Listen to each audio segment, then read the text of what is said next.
Hello and welcome back to the bakery. I'm your host, Zach Warlock, aka Team Rosemary. Joining me today is Red. Hello. Also known as Joey. Which is just how Yep, most people. I go by Joey more than Red, so. Yeah, we gotta use the in-game league names whenever we're calling out players and stuff, because otherwise viewers just get confused. It's like, oh, Andrew's just burned Flash. Like, what does that really mean? Bad They're about like, that. That's my bad. yeah. No, I mean, I'm going to call you Joey from here. That's why everyone just calls me. It just works out that people call me Zach, and my in-game name is Zach Warlock, so it's just, like, super easy. But, yeah. But, it's the same as, like, oh, Andrew just burned Flash. And, like, people are watching, like, who the heck is Andrew? And you're like, the Lord of Penguins just burned Flash. Oh, okay, I get it. That's fair. Yeah, it just makes things that easier. I don't understand. It's that I'm bad about it. But luckily, I know nobody on the Red side team's name, so I'll take that. True. I don't know any of. Well, I assume Justin's name is Justin. I was like, Justin's name is probably Justin. I think Tyrene's name might be Tyrene. You think it's actually Tyrene? I wouldn't be shocked. I don't think so. You don't think so? I don't think so. Well, who gets their first name as their league name and that's it? Like, it's not Tyrene 067 or whatever. It's just Tyrene. Unless he's just lucky. He's just the first. He's been playing since season 1. I don't know. I can look at his name. Let's see. Does he have an NA1 on Tyrene? I don't know. He does. All right. Maybe it's on his name. Maybe he's just a goat. Yeah. He's just. You imagine like you're playing ranked. You just go up against John. Just John NA1. Yeah, just John NA1. No, nothing else with it.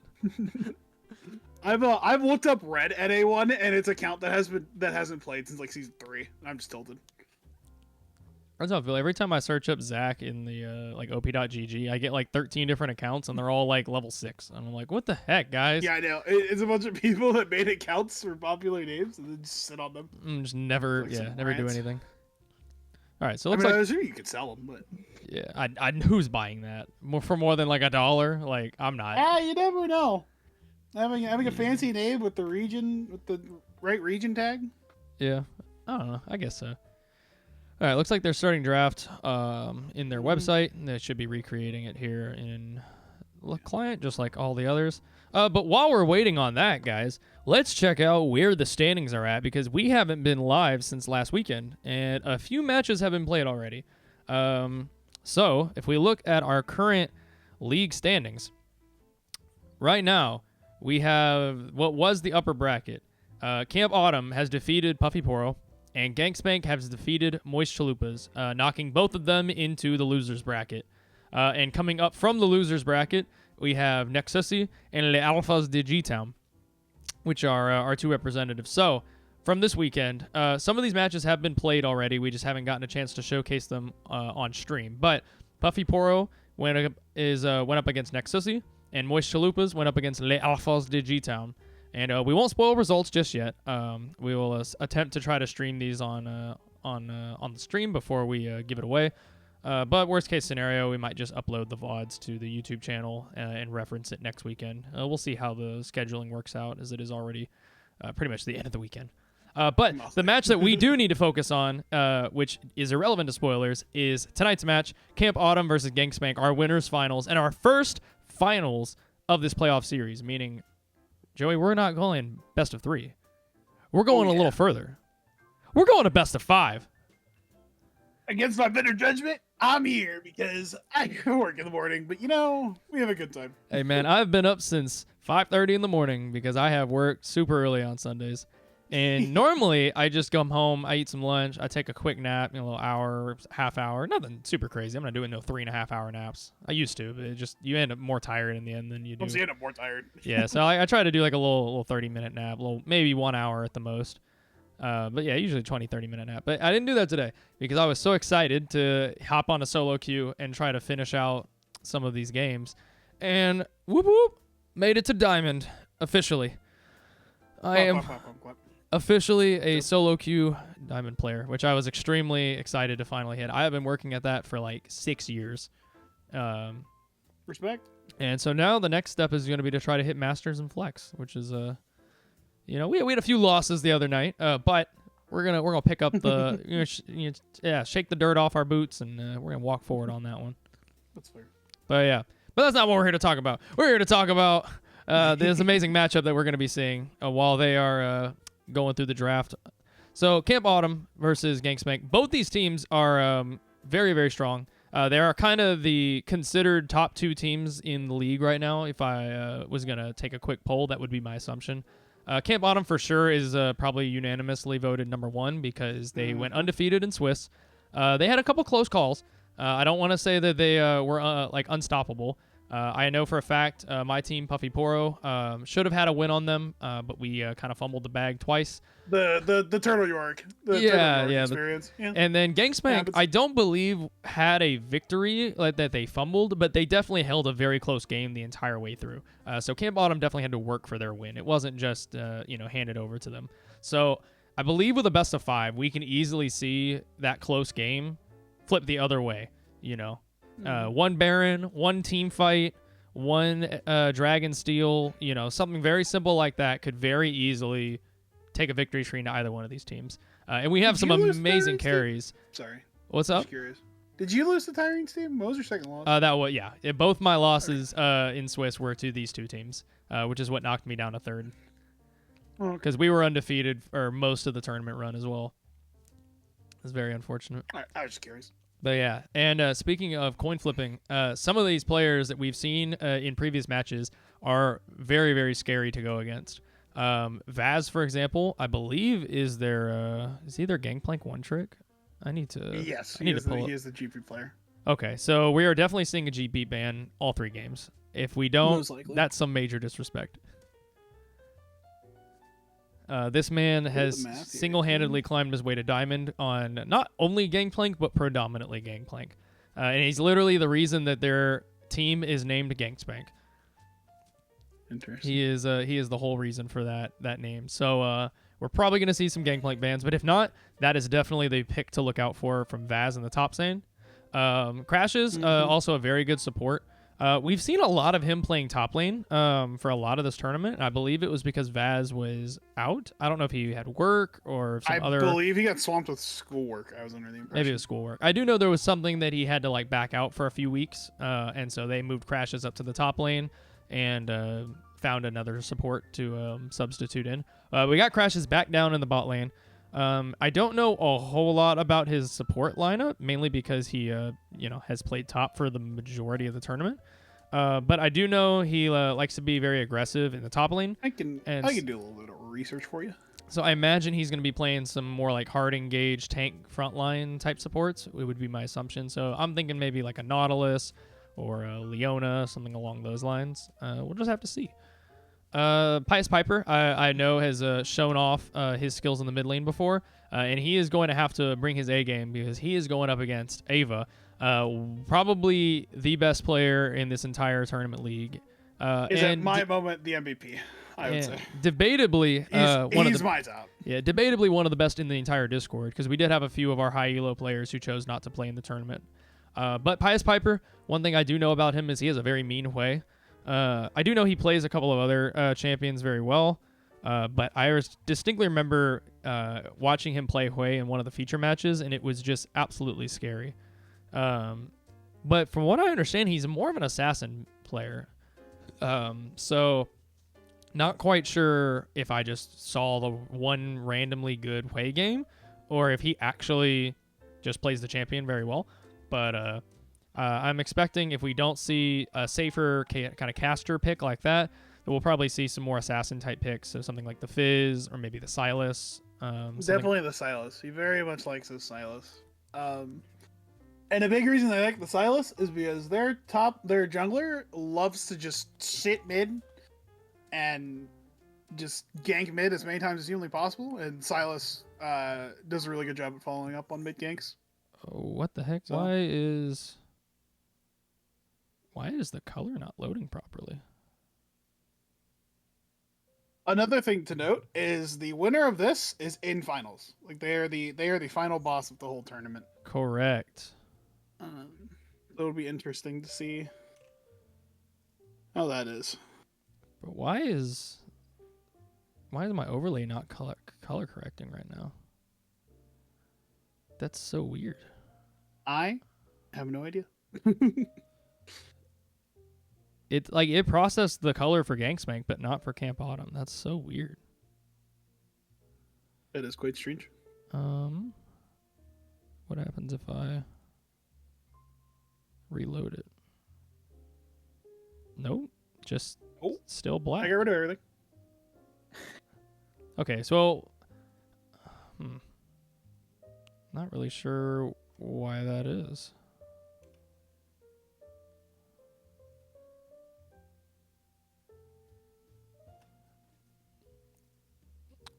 Well, I guess we'll have to talk about it here later, because for right now, we are. Yeah, that's a problem for later. I agree. Yeah, we are literally in the middle of draft right now.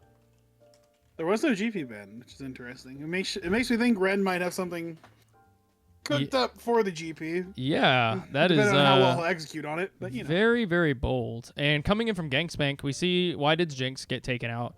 We see Autumn's Zyra, definitely a predominant Zyra main, and Sneaky is Maokai. So some stuff that we're looking at is Sneaky is definitely being kind of forced onto Sejuani here. I'm sure he has other junglers that he can play, but we've pretty much predominantly seen the Sejuani and Maokai from him.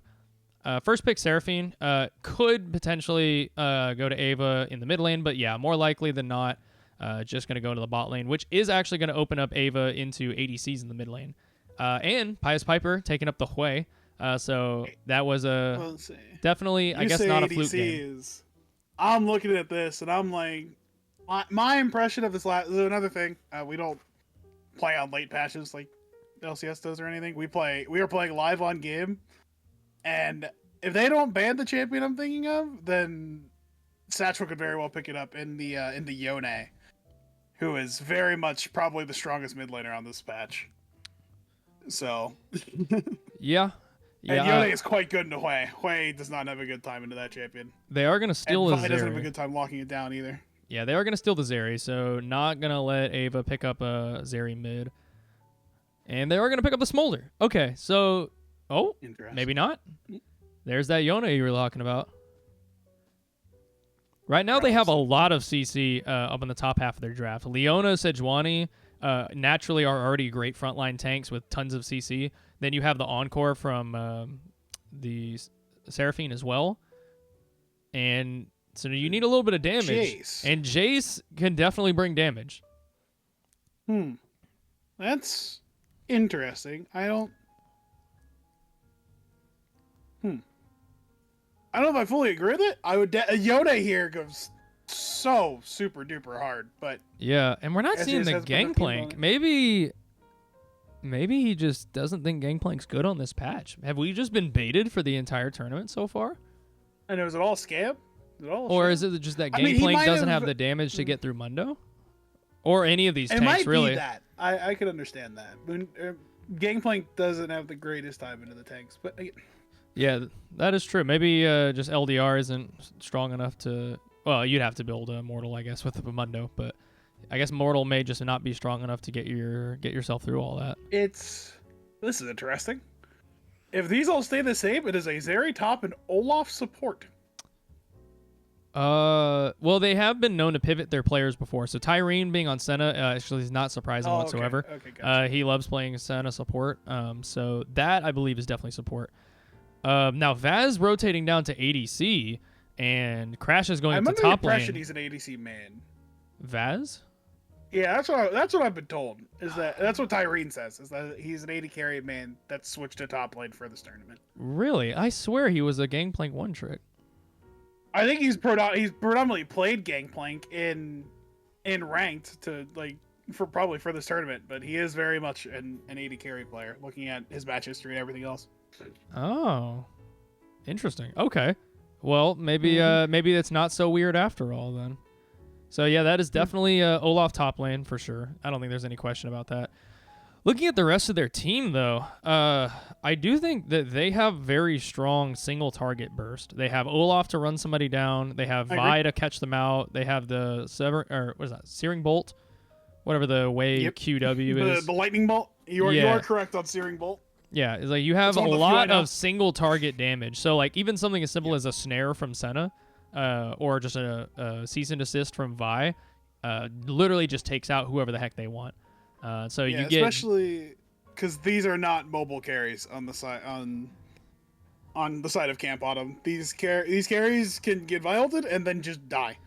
yeah. Seraphine's got a little bit they're of in movement range. speed in her kit, but nowhere near enough to get I mean, they rid both of. have movement speed, but neither one has like a dash or Well, anything. Jace isn't going to be Looking using for. his movement speed to escape unless he's already screwed. He's going to be trying to use it to poke. I mean, do you not know the tech on Jace where you can put it on top of yourself and it'll accelerate? When you run through this field, yeah. Yeah, but you can cast it on top of yourself, and then it still extends outward from you. Hmm. So you can speed yourself up and poke at the same time. Okay, well, maybe that is true. Yeah. But I think as far as easy to use comps, I think Camp Bottom has the easier comp to play. The only thing they really have going for them that's difficult to play is that Jace mid. But of course, if there's any player in this Discord that is going to be able to confidently pilot a Jace mid, it would be Ava. So not too concerned about skill issue with piloting the Jace there. And as long as it's, I mean, if the poke hits on the right turn, I mean, there's no super tank on the blue side team comp, so the Jace poke will tend to hurt no matter who it hits. So that's also something to note. Whereas like if the Jace on the other side, that Jace is like depressed. Yeah, like, I think you are not poking through a Mundo and Sejuani. I think one thing that will actually be very relevant for them is the fact that Hui's was it WW, I believe the shield. The shield, yes. Yeah, actually just Shield got a buff. pretty huge buff, and that was intended for Hui support, obviously. But obviously, as well, you can make use of that mid lane when it comes to dodging some poke. So it low key forces Ava to have to pilot like a teleport, not just for the global pressure, but simply for the fact that Ignite is kind of irrelevant. I'd say I never go Ignite. I'll be honest. Well, I feel like with Jace, you would want to try to get that Jace early is kill. no longer a lane bully anymore. Like the idea of Jace needing to win early game is a thing of the past. You're very much a scaling poke. You're not like the best on 5 items. Like I'd rather have a 5-item Orianna than a Jace. But like on a good 2 items, like a good 2-3 item gotta- spike. Yeah, you're really good on like 3 items. 3 items you feel really good on Jace. But I feel like if their game plan tends to stick the same, his Vi is not going to leave that lane, and he's going to be depressed because he's not going to have flash for most of it. Yeah. Well, let's hope that Vi is able to punish a little bit, because I know Sejuani loves ganking. Sneaky is not really known for power farming all that much, to a point where sometimes he can fall behind in XP, especially after level 6. He starts to kind of tail off, and he starts really trying to get lanes going, which for the way their team is set up, definitely makes sense. If you can get Whited on that Seraphine or Ava on that Jace, a couple kills in their pocket, they can definitely run away with the game. So it's not a bad strategy by any means, but it is one that you can exploit. If Tyrene and Vaz can do a good job at just kind of stabilizing the bot side of the map, not really doing anything crazy, and same thing with Pius in the mid lane. If both of them can kind of just kick back and relax and just farm it out, I do believe that Justin can just kind of power farm his way to 6, and that level 6 power spike is going to be a lot more relevant than the Sejuani. Yeah. But we'll just have to see. And I believe you're right. I think the Olaf's top and and Senna Zeri bot lane, if you want to move that around real quick. Yeah. Oh, yeah, I was not concerned about that. What I am concerned about is that currently our Leona chose not to buy any items. That is a factual statement. And we are seeing some pings come out. I don't know if that's because we warded or if because we noticed. I believe it's because they warded and saw. Well, they definitely. I thought they were going to invade with Leona. Yeah, maybe they saw the ward come down. No bottom notices. That's going to be really awkward if she doesn't. At least someone on her team notices. Yeah. Although I don't look like it's going to happen. No pings are down on the map to call out wards. And yeah, Leona is, I guess, starting this game without any items. You know, apparently that is quite tragic. Apparently, in one of the matches we've seen previously, there was a Zyra who didn't take any items in lane, and no one noticed until after the game was over. I'm not talking about the jungle pick. Let's say With you're the talking no about jungle, I'm not referring to that one. that was just BM. And yeah, I mean, what are the things to talk about? I mean, if the Olaf gets going, I think the Olaf for red side is the main X factor. If this Olaf gets going, then I could see their team struggling, which it is Ren, and this is a terrible trade. He's just gonna get axed to death. Yep, and already burning the health pot. We're, what, 10 seconds in a laning phase, and we're already half health burning health pot. Oh, man, that level 2 power spike, though. Yeah, we're already seeing some of our better laners just start to bully out their opponents. And Vaz getting a level 2 power spike on the opponents as well. We're going to punish this Leona's for no items as she's already burning the flash out. That is going to be tough, and I think she's about to realize right now she does not have health pots. I would have to concur. And she's not going to get to do a little 3-wave bounce to get a quick recall, so she is just going to lose XP here. Which isn't the end of the world for support, but...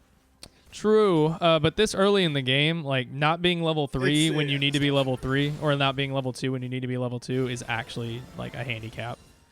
Yeah, I completely agree. But one thing that will be nice is Whited will get some solo XP, so maybe we'll see a future level 6 power spike that they can capitalize on.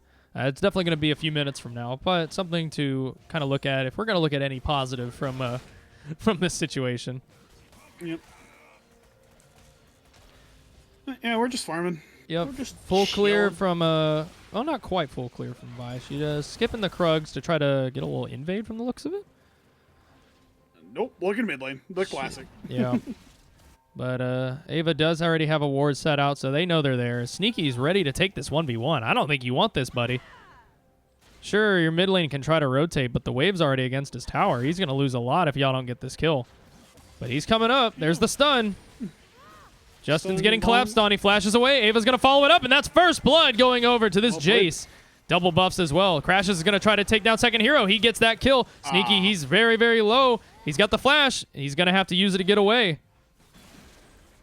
And he that was a little disrespect of the early game Olaf. That champion does a lot of damage early, especially with just being able to reset axes. Yeah, well, and Pius wasn't able to shove that wave under very fast either, so we did not really see much of a punish for Ava rotating over to that fight. So I think if Justin had played it a little bit slower and just let Pius get that wave under and then proceeded to go into the enemy jungle, they could have done a lot more with that, or at least would have punished Ava for having left lane.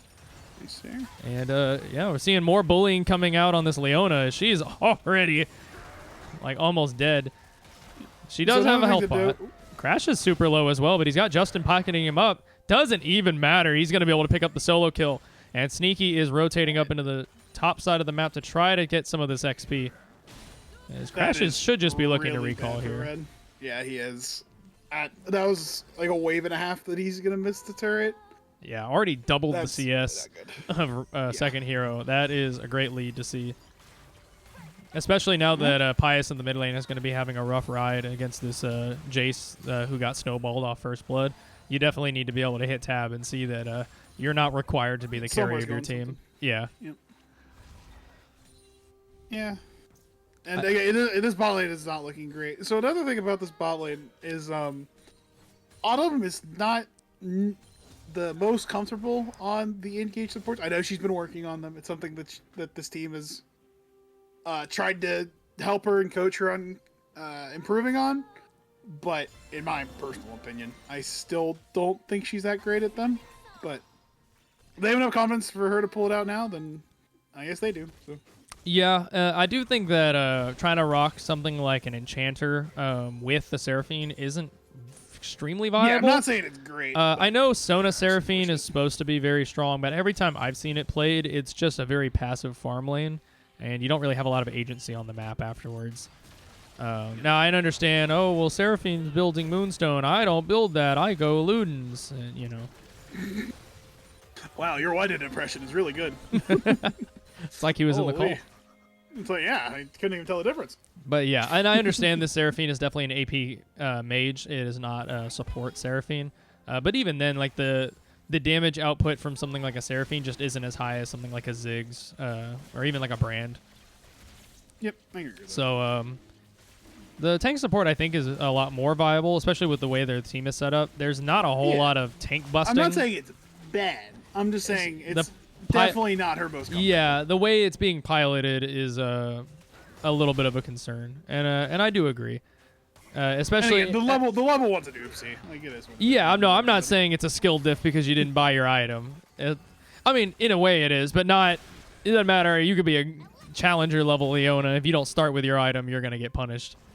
That's just the especially nature of into the a game. range champion. And another, I like to keep up on patch notes. It's something I like to do a lot. Another change for the Leona, in this last patch, was I believe she lost 4 or 3 base armor. I believe. Which lost 4 base armor, which makes you a lot worse in the range supports. Because you just get auto down. The autos just hurt more, so they mean more HP, so they mean you can't lane as well. Yeah, and definitely something like a Zeri Senna, where they're going to slap you with auto after auto after auto. That damage starts to add up really quickly. So Snare's coming out from Tyrene. Sneaky's coming in from the back, but they don't know Justin's in the bush. Let's see if they can get much out of it. He's really charging that Q. And it's the whiff. Encore comes out to take down Tyrene. Justin, you can't be missing Qs like that. He's going to go down too. A double kill over for Whited Seraphine. He doesn't have enough mana. I don't think he can really follow up here, but he doesn't realize Ava's about to wrap around the corner. You better hop that wall. Dash Flash is going to get him out, but you didn't have to burn it if you had a little bit of vision. They did see Justin on a ward in that first bush. I know it's not there anymore, but there was a ward there. So they went into that fight knowing that he was there, and they did pick the right target. Tyrene's the most killable target out of everybody. Because Vaz has Flash Cleanse. Yeah, Flash and Cleanse. So it's really hard to lock down this area. So yeah, I think even though it did miss, it slowed. So nailed it. Yeah, I think Justin missing that Q there was very, very well. Obviously, it's bad in the sense that you missed one of your abilities, but he also charged it up to a full stack as well. So instead of getting into the fight and just kind of getting some damage off, or scaring them with their health bars. He really charged it up, whiffed it, and by the time he got into the fight, Tyrene's already so close to death that they're willing to just go full send. Mm-hmm. Yeah, this top lane looks rough, and Ren cannot blame anybody on this one. This one is mostly his fault. So true. He did pick this champ with the idea that he's just gonna try to get his way through the laning phase and be a meat shield in the mid to late game. Mundo not really known for his lane bullying capabilities, so. That champ can do some schmutz, but I do agree. It is a scaling pick, and they picked the Olaf into it to smash it early game, which so far they are doing quite successfully. This is game 1, yes, Giga. But yeah, I think Olaf right now really is the only win con that they currently have. Pios is not really that far behind as far as him laning 1v1, but Satchel is able to just pick up a lot of extra kills around the map. A lot of extra pressure as well. Yeah, and he's up like 2 waves as well, just simply off the fact that his champion can one-shot. And so that extra pressure of like the jungler coming around is just making sure that Pius doesn't get to just walk around for free. Ava is low on mana though, so maybe we can grab some biscuits and some health pots and try to bully him before he recalls. -1 cannon minion. 07. Sneaky's about to find Justin. Pius is ready though. Oh, gets stunned up. Tyrene does get the shield. Grubs aren't quite up yet. Cease and assist on a Sneaky. Interesting. Must have been a misclick as Justin is going to fall alongside Ava. Kill going over to Pius Piper's way. They're going to chase down Sneaky, but I'm pretty sure he's gone. He's out of the disengage code. Yeah. Good rotation down from Crashes. He didn't make too much of a difference in those fights, but the fact that his pressure was there made it that Sejuani had to leave. Tyrene just randomly being there is what I felt turned that. Just with the for sure. heal. Yeah, Grubs were spawning, and Tyrene definitely wanted to be up there for the passive stacks. Oh, Sneaky's getting hard chunked out. Snare comes out. Pius Piper has one more Q. There it is. Another kill going over. Ava has TP down, and second hero is ready to collapse. Pius has the flash over. Tyrene whiffs the snare as Olaf is coming around the back. Let's see if they can survive long enough for Crashes and Justin to rotate around. That's one down. Tyrene falls, and immediately behind him is Piper. But now they are going against the fed Olaf. Crazy. Ragnarok is running them down. Kill for Crashes and a kill for Justin. That is a clean 2 for 2. Yep, super clean. I mean, the big thing is White is getting plates down here, being able to just hit the turret while they're doing shenanigans elsewhere. Yeah, they might even be able to dive if they play their cards right. Baz is super low. Baz does have cleanse, so it'd be. Although I think they're looking for it, but. Yeah, well, Tyrene's back now. here now. They missed. Oh, they didn't miss their window. He just burst him down. He popped him like a grape. No, it was terrifying. Yeah, that's the one thing I learned because he played Seraphine, or well, I did play Seraphine in the game against us as well. That champion does a lot of damage when you build it like he does. It's kind of terrifying, if I'm being honest. Yeah, well, it didn't help that he's a whole lost chapter up on Baz. So that is a big power spike for an early game pressured mage. Gives him a lot of mana and just some raw damage. And yep, there's that Hextech gun, or what is it? What is it, Gunblade? Ludens. Luden's Companion. What am I thinking of?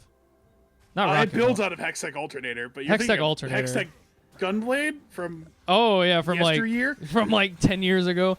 All right, Yeah, Baz is just a little going bit. in a little bit. All right, yeah, just wants a little bit of poke. Wasn't gonna go for the all in. clearing with Shiv.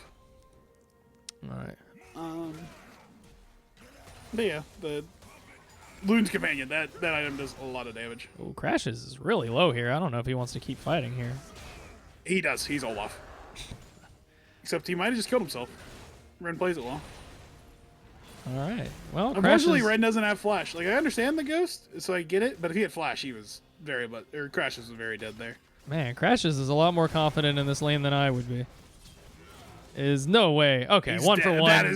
That is so worth for Ren. It's insane. Yeah, just free gold. Now he's gonna lose some XP and some gold from the minions, but I think getting that shut down is more than worth. Oh, Tyrene taking a lot of damage, and Ava's already got opportunity. Tyrene's gonna fall immediately. Why did super low, and he's gonna fall, but not after his friend. Emotional support gonna take up the that was tower, well played. and that's another kill going over to Ava. Double kill for the Jace. That was very well played from just all of them. They saw Justin on the ward, and they sprung a trap around it with the Leona out on the 3 with the slow into the encore. It was quite clean. Yeah, I do think right now this Jace is starting to spiral out of control, though, especially after this yeah. one fight. This Jace is going to become a problem. If we look at our gold difference right now, we're seeing he's got 1,700 gold in his pocket, so he's probably finishing out the second item. Yes, that is definitely a Murra mana completed, even if he doesn't even want to go Murra mana. But we... I believe he dead. should. The stats are going to be strong enough for him. And that is another kill on the Pious Piper. Whitey picks up another one. Yeah, the big thing with this is that nobody that doesn't need gold isn't getting the gold. It's not like Leona's like taking like 3 kills or the Sejuani's taking anything. All the gold is going on the right people. Yeah, that is big. extremely scary. As top tower does fall, that is going to be not first tower, but good gold to come back. As Olaf's running forward, he's trying to take down Mundo. I feel like if he just turns support, yeah, there goes Leona. Oh, we're going to see a triple kill coming out from the Olaf. He is not falling down today. As Sneaky's about to get run down himself. That is going to be a quadra kill for Crash's Olaf. Holy! That champion's balanced, I swear. Oh, that was crazy. Yeah, Olaf just... Those champions cannot deal with Olaf. Jace needs to be there to help them with that. Or that's going to happen every time, unironically. That fight right there actually keeps Gangspank not just in the game, but actually in the driver's seat. We are now in a position where if we see Crashes and Ava not in the same fight, it is probably going to be a victor for the other. As Crashes just going to ignore and take the tower right in front of Mundo's face. He's got his whole team up there to shadow him as well, so he's easily just walking around. You think Mundo goes where he pleases. Olaf runs where he wants. Yeah, he just ran over the entire fight. I think Autumn just went down the AoE from an axe and Stride Breaker and No. oh my god, he just went back and finished a maw. But Yeah, why? For the Seraphine, I guess. I then he's gonna guess, go but armor. with the... I mean, I guess he knows his champ better than I do, but would we not be more scared of this Jace? That is Hysteric's not a better item.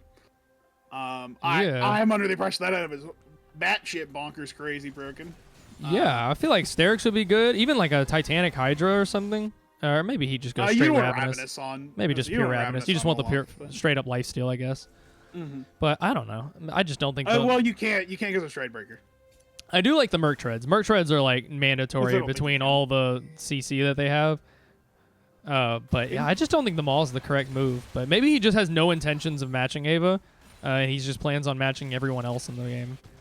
We'll see. They're all three positioned towards this tri-bush right now. Ava does see it. Sneaky's about to come forward. And there's a snare coming out. He dashes over the wall. Crashes trying to get the Stridebreaker slow, but not quite in range. And Rift Herald's going to be dropped topside. I didn't even realize Second Hero would pick that up. I think they tried to go for it, and they were able to bully him off of it. Oh, Olaf's running Jace down. He's got the ability to ignore CC with the Ragnarok. And Encore's coming out. Crashes is charmed up. Maul's going to pop, but it's not going to be enough as Shutdown goes over to the Leona. That's not what you want to see. Tyrene and Vaz are trying to kite it out, though. Emotional support's going to put out a lot of damage. Nah, she's tanking it up. That is a tanky Leona. Justin's going back in. Not quite sure if we want that one. As Vaz is going to be able to pick up a double kill on this Zeri, and they're going to rotate that over to the Dragon. Yep.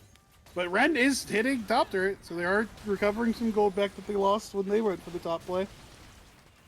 Ooh, that's a bad miss. If he hits that on somebody, they might be able to actually contest this properly. But Sneaky seems interested in the steal, but they don't have vision on this, I don't believe.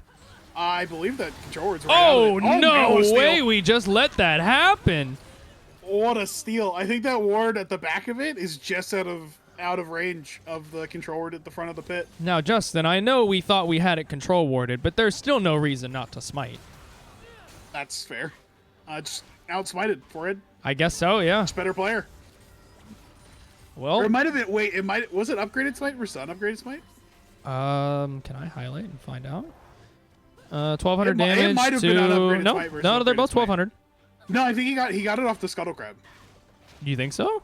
Yeah, I think it might have been. I don't know. I would have to.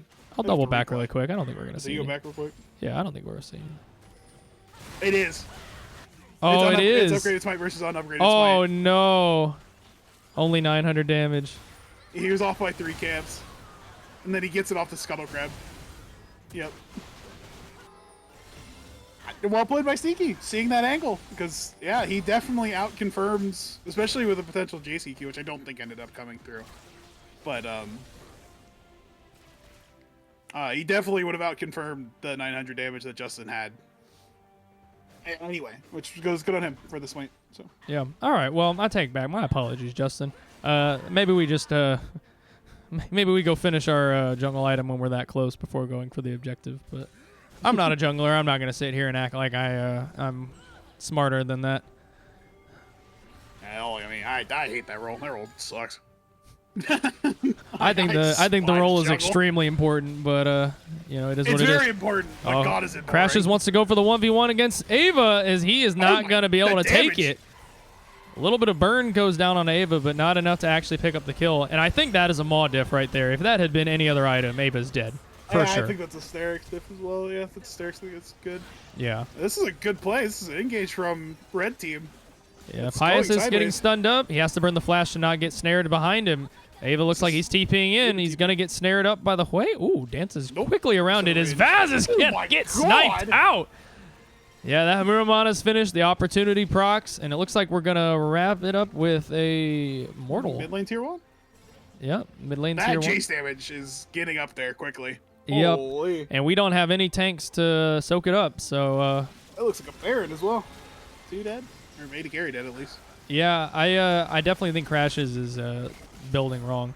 It was pointed out in chat that the Merc Treads may not be correct because you already have the Ragnarok to ignore CC. Yeah, you do have Ragnarok as well. So I believe that there is still some value in the Merc Treads because you can't always have Ragnarok up. But I think we'll stand by that this Maw is actually not okay. But we're going to be able to pick up a top inhib low-key for free. We traded Baron for it, but... I was like, we traded Baron, but... Eddie might get collapsed on. He's going to pop the ghost. He's going to run under tower from the looks of it. Let's see him go. Can this Olaf make his way out? He's got his team to be able to back him up. Cue the Benny Hill music, and he's out. Yeah, they did not want to bother continuing that chase. And that's fair. But we'll see if Camp Autumn can pop some turrets with this Baron buff. Yeah, that's going to be the real test. It's not can you get Baron, it's what can you do with it. Because if you end up just waiting it out or you end up getting aced, then that Baron was nothing more than a couple hundred gold in the pocket. I don't think this Baron does it. I think this does give them a power-up for potential Dragon Soul. Oh, they are on Soul. Yeah, after that steal. They are on Soul, after the steal. Clutch from Sneaky. Holy. Yeah, I think one of the big things here is Crashes is recalling, and we have Dragon in less than a minute, so hopefully he should have enough time. But we're not 30 seconds yet. He should be able to make it back beforehand. And the top lane is pushing in, so we have vision control. Tyrene is a hardy half health. I think the Senna's going to be able to heal it up, yeah.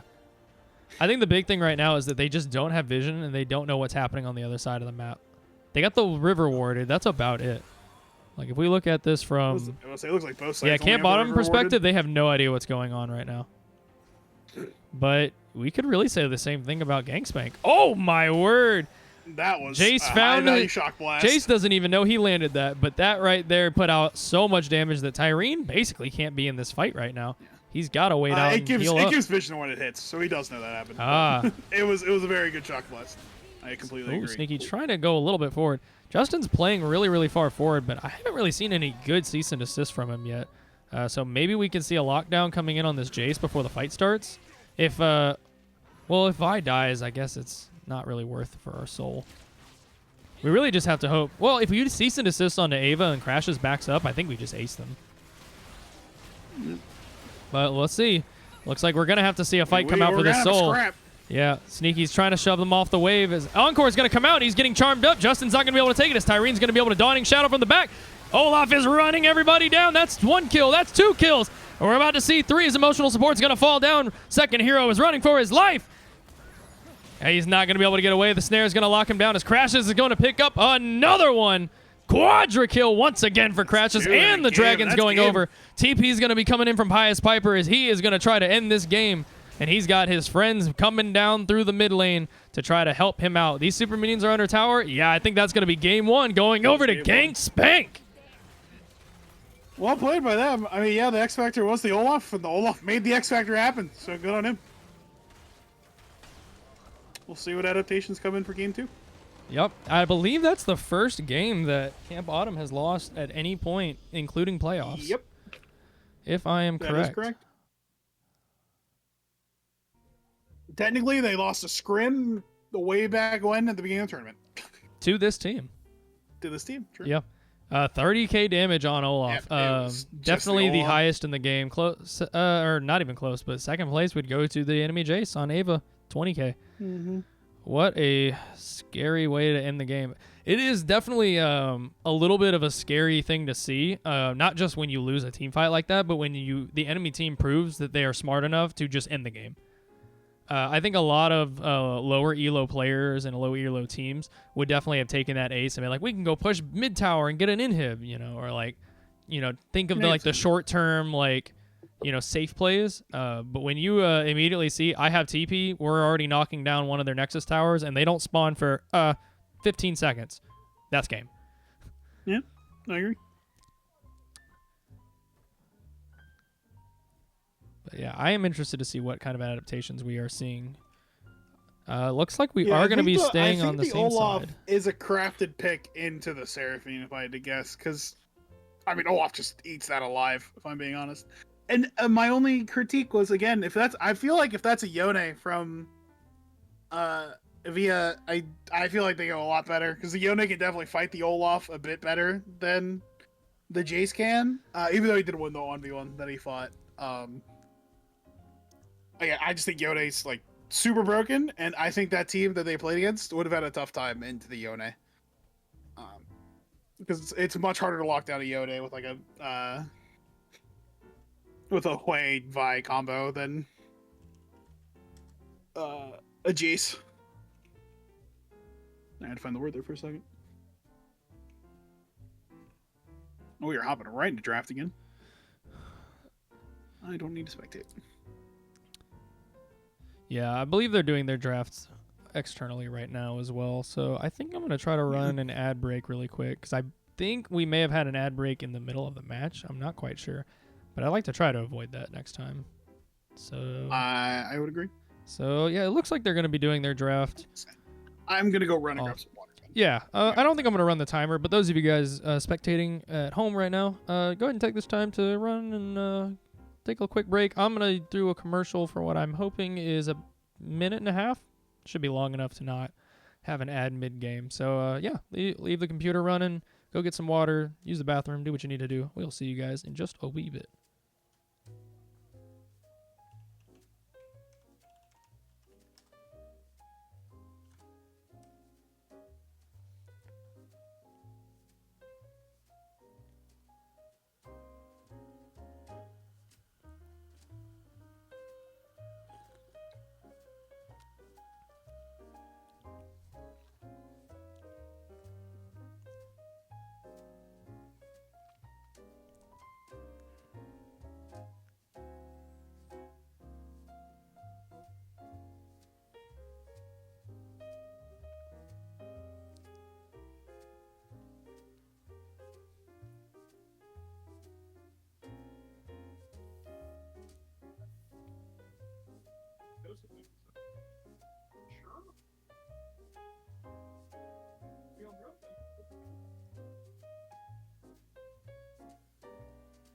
Those are all perfect.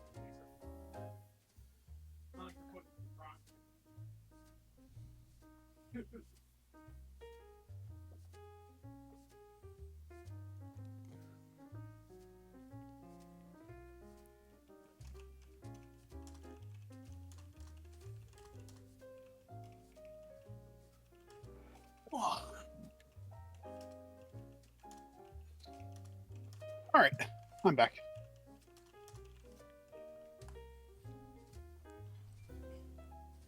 Welcome back. Are we? We are back from the ad break in like 3 seconds. Gotcha. And welcome back from the ad break. Hopefully, we are getting into game here very shortly. Yep. If they want to, I genuinely do believe that the Olaf pick was to counter the Seraphine and was very good counter to the Mundo as well. Yeah, I don't know. I don't think if they want to keep playing Seraphine, I think the Olaf needs to go. If I'm being honest. Which luckily I think they could do it on the second phase, but. Yeah, I think the Olaf in general just needs to go, period, especially because I know Camp Autumn loves to do these big frontline heavy CC champions. Yeah. And Olaf literally hits R and ignores all of it. No charms, no stuns, no snares, nothing. And when he's that fed because your top laner is bleeding out in lane more often than not, yeah, that's a recipe for disaster.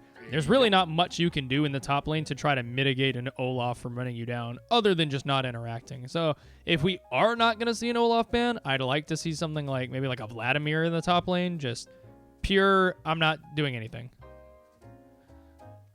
I don't understand that. And also, I mean, I don't even know if Ren plays Vladimir. But, yeah, I guess I'm not an expert in top lane. I know what Olaf's good into. I don't know what's good into the Olaf. That makes sense.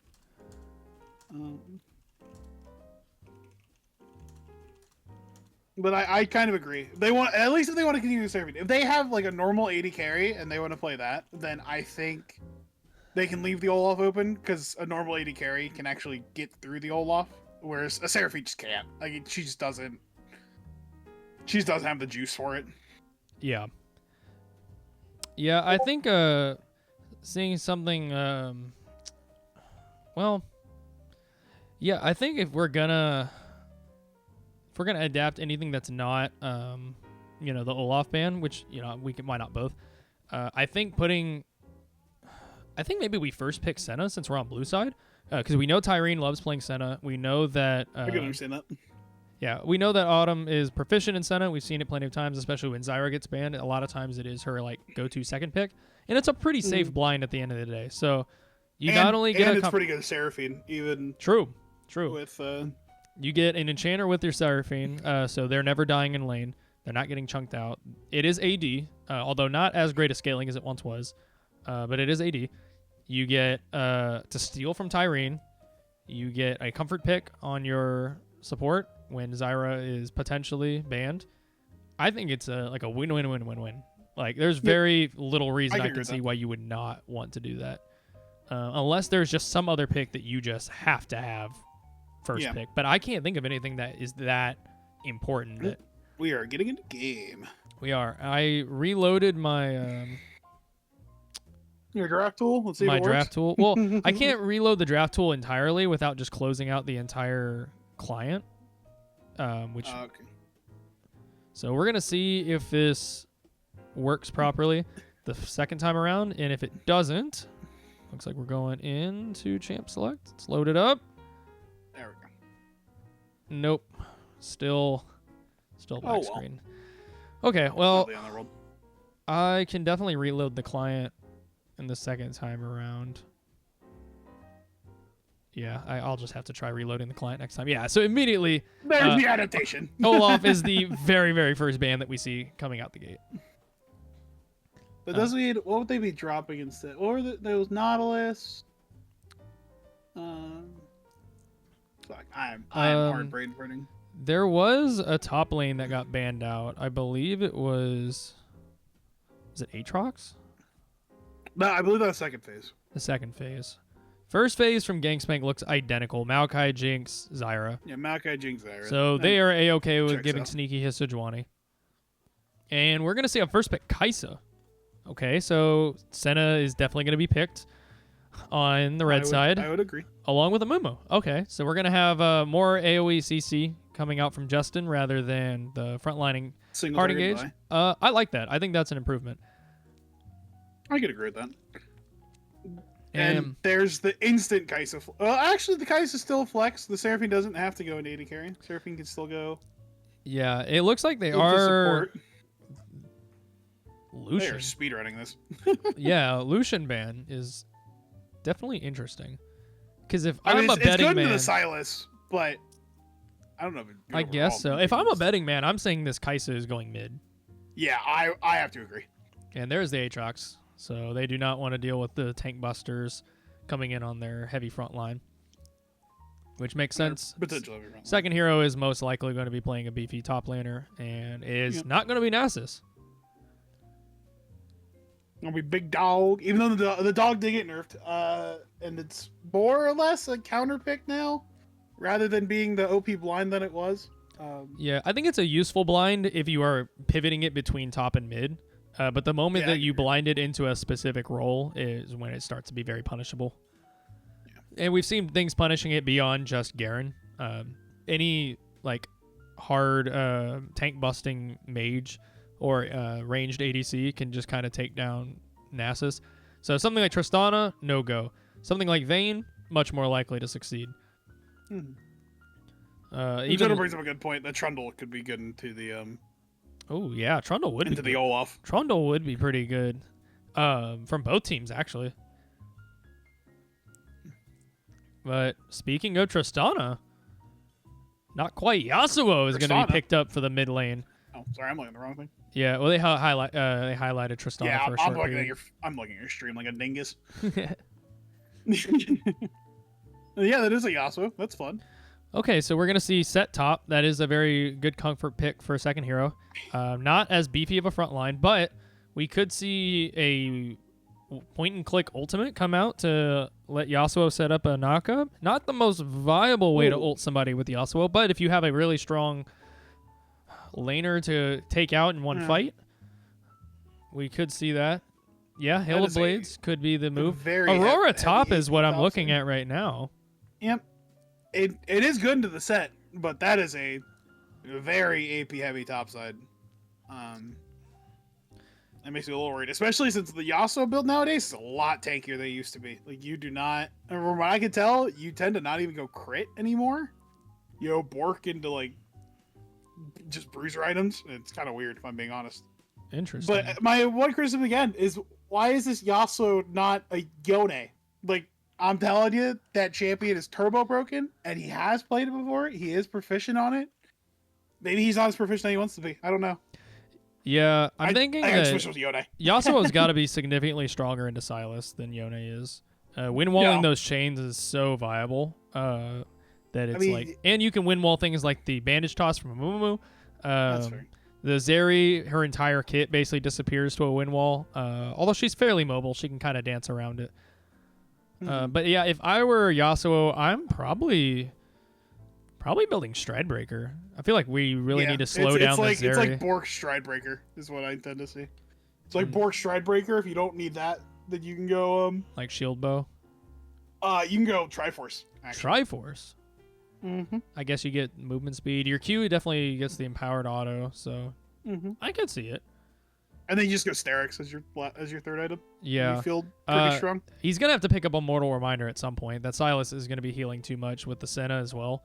And Amumu is probably stacking hard armor. Well, I guess it depends on if this Seraphine starts to. This is a Seraphine support. I just. Yep, it is. And this is probably going to be an AP Kaisa, like the.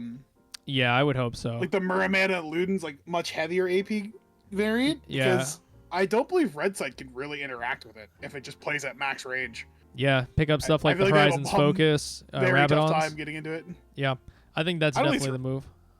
I don't know exactly what the build is. Don't shoot me. I don't know. But I think it's like Muramana plus something or another. Probably Shiv into. Well, no, you probably don't first item Shiv. Maybe Nasher's Tooth first item? It might be like Nasher's Muramana. I'm not a Kaiser player. Wish I knew. Yeah, I know there's a combination if it's the full AP poke and it just sits a mile away, I don't think right side comp can deal with it at all. I know there's a combination. Maybe it's Rageblade Shiv or Rageblade Nasher's Tooth. There's a combination you can do where you can get enough AP and enough attack speed to evolve both things rather than like just pure W evolve. I think you're right on that. I don't think you get the Q evolve unless you do the Muramana, but at that point maybe you do like a Jack of all trades. Yeah, or the Shiv. I'm gonna be real. I definitely don't know enough about Kaisa in the current meta to. I think I'm in the same boat as you. I know a lot of items that she can build. I don't know what order you would do it in to accomplish what goals. One thing I do think will be relevant is the Zanyas that she will most likely eventually build, because we'll see that Zanyas be very relevant against something like a Mumu, or even Silas if he steals that Sejuani ult. It's gonna be very, very potent. I'm looking something up real fast because I know the build I'm thinking of was recently played in LCS. Shiv into Rage into Nash should give you 100 AD if you have a D blade, which it most likely is starting D blade. So okay, if that gives you evolve. Let's see here. And Bork Triforce for Yasuo is what chat's talking about as well. So. Yep. Maybe that is the correct move. Maybe I just need to play a little bit more Yasuo. Prestige Ink Shadow Yasuo. What a flex of a skin, though. Look at that. Look at that border. That's a man right there. Also, I love this Battle Dove Seraphine skin. Like, I think the Swarm game mode overshadowed the skins themselves like a lot. And I love Swarm. Don't get me wrong. It was a very amazing game mode that they added. But this is a really nice. I guess I'll have to see in game if it looks any good. But the splash art, very, very clean. Okay, let's see if I can find what I'm looking for. All right, place your bets. Does our support buy an item this time? And she does. That's good. That's good. Oh, but is our top? Yeah, all right. There he goes. I was like, is our top laner gonna forget this time? Surely not. No, they'll do it. Surely not. Okay, yeah, so the build I'm thinking of is the Muramana, just straight AP, like no attack speed build. Oh, Seraphine is going to spot if they go that... Oh, am I muted? No, I'm not. No, you're not. So if they go that, I think the red side comp cannot interact. I think they have a very tough time this game. With what build? It is Muramana and straight AP. Like Muramana, Horizon Focus, Rabadons, Crypt Bloom, Ludens. Zanya's. Zanya's eventually, yeah. Yeah, I feel like you have to pick up a Zanya's here. There's just too much frontline pressure. If you Amumu, say that, Kaiser W, you don't have to be on screen for Kaiser W. Like you are not on screen with. True, with that and I guess build. the AD is almost non-existent because it's really, unless Vaz gets snowballing, there's really not an AD pressure. Yeah. Oh, the trap of the trap. Yeah. Who's getting pincered here? Crashes and Ava are both getting caught out. Flash forward, the nice E comes stun. in. First blood is going to go over to Sneaky Sejuani. Two. Crashes is already down. Justin's getting run down. Snun comes out. They're going to give the kill over. No, Sneaky's going to get a double off that one. And That's huge. he could start as the enemy Raptors if he chooses to, but it looks like he'd rather just go and start his own Wolves. Yeah. Yeah, that's an explosive early game start. Like, much better than their start last game. Yeah. And Crashes definitely has to burn the TP just to get to lane. So hopefully we'll get to see a little bit of a punish from second hero there. Maybe putting the wave in a great state, hitting a quick recall, and just getting a free item up. But we'll have to see how the lane states go. Unfortunately, he's not going to have push on the Aurora due to being melee into range. But Oh, Gibelon, make it Aussie. All right. Yes, sir. You better believe I'll rock an That's all you, accent boo-boo. for this I can't entire say game. that. I robbed Autumn the other day as well, so. Ooh. Internet issues. Oh no, Satchel and the cursed internet monster. Guess we got a remake. Giga Chad. You know, I don't feel like, that's too far from the course, you know? I feel bad because Autumn was on the, she was on the stream, was it last weekend? And I completely whiffed her chat. Did you miss one of the? Yeah, she recommended. I think it was Make It. We'll see.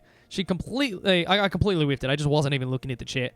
And so by the time I saw it, there was like 2 minutes left in the game, and I felt bad. So I was like, okay, Autumn, I'm gonna make it up to you because I'm not gonna burn your channel points for like 2 minutes of gameplay because that's not what you. I know that's not what you put it in for. So I was like, next game, I got you. And then I made it into the next game, completely forgot again. So then I was like, Autumn, I don't even know if you're still watching at this point, but if you are, please drop a comment in the stream tomorrow. And when you I'll do it then. like, I'll do it for free. Like, I'll do any game, all the games. Like, I owe you. I've completely messed it up twice. So now, if Autumn, she's playing right now, but in sometime in the future, Autumn, if you're watching back on this VOD, or if we're talking in Discord. Let me know. I have not forgotten about you, and I will make sure that you get your free game, whichever game you want. I unfortunately cannot make it country and make it all say at the same time because now it just starts to sound like a weird accent that nobody has. So I can't do anything either. Don't look at me. you can't be making a no name country.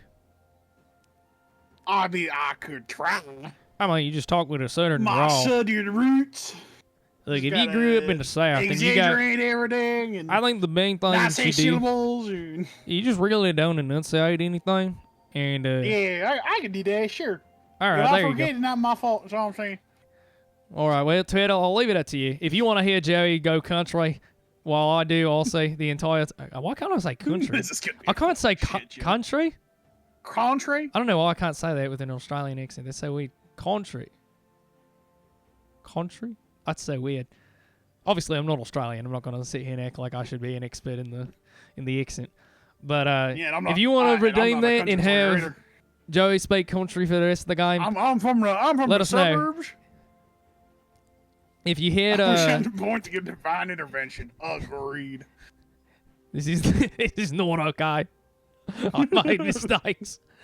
You did this yourself. That's all I'm saying. You asked for this. I feel like Clint Eastwood. You sound like I don't want to say might be against TOS. So I'm just gonna stop. You sound like It's one of alright, those rich tycoons, Southerners. You know what I'm talking about? Yeah. I'm not that. I'm a hillbilly. I'm a hillbilly all the way. I have family from Arkansas. Yeah, I got so the reason I'm like any have decent at a southern accent other than just, living in Texas is the fact that I have all my aunts and uncles live out in the middle of like bumfreak nowhere, Texas. So I don't know if you know much about the state, but basically you have all the big cities that are like in the eastern segment of it. So you have like Dallas, Houston, Austin, all those like bigger cities. And then you have all the way to the west, you have El Paso. I don't think I can say that with an Australian accent either. El Paso? Paso, I guess would be it. Oh, you have El Paso on the very far west side. And then everything in the middle is like central Texas, and like nobody lives out there. Like it's literally just like... It's just desert. It's like, it's like desert, farmland. So you have a bunch of like farmers and cattle basically.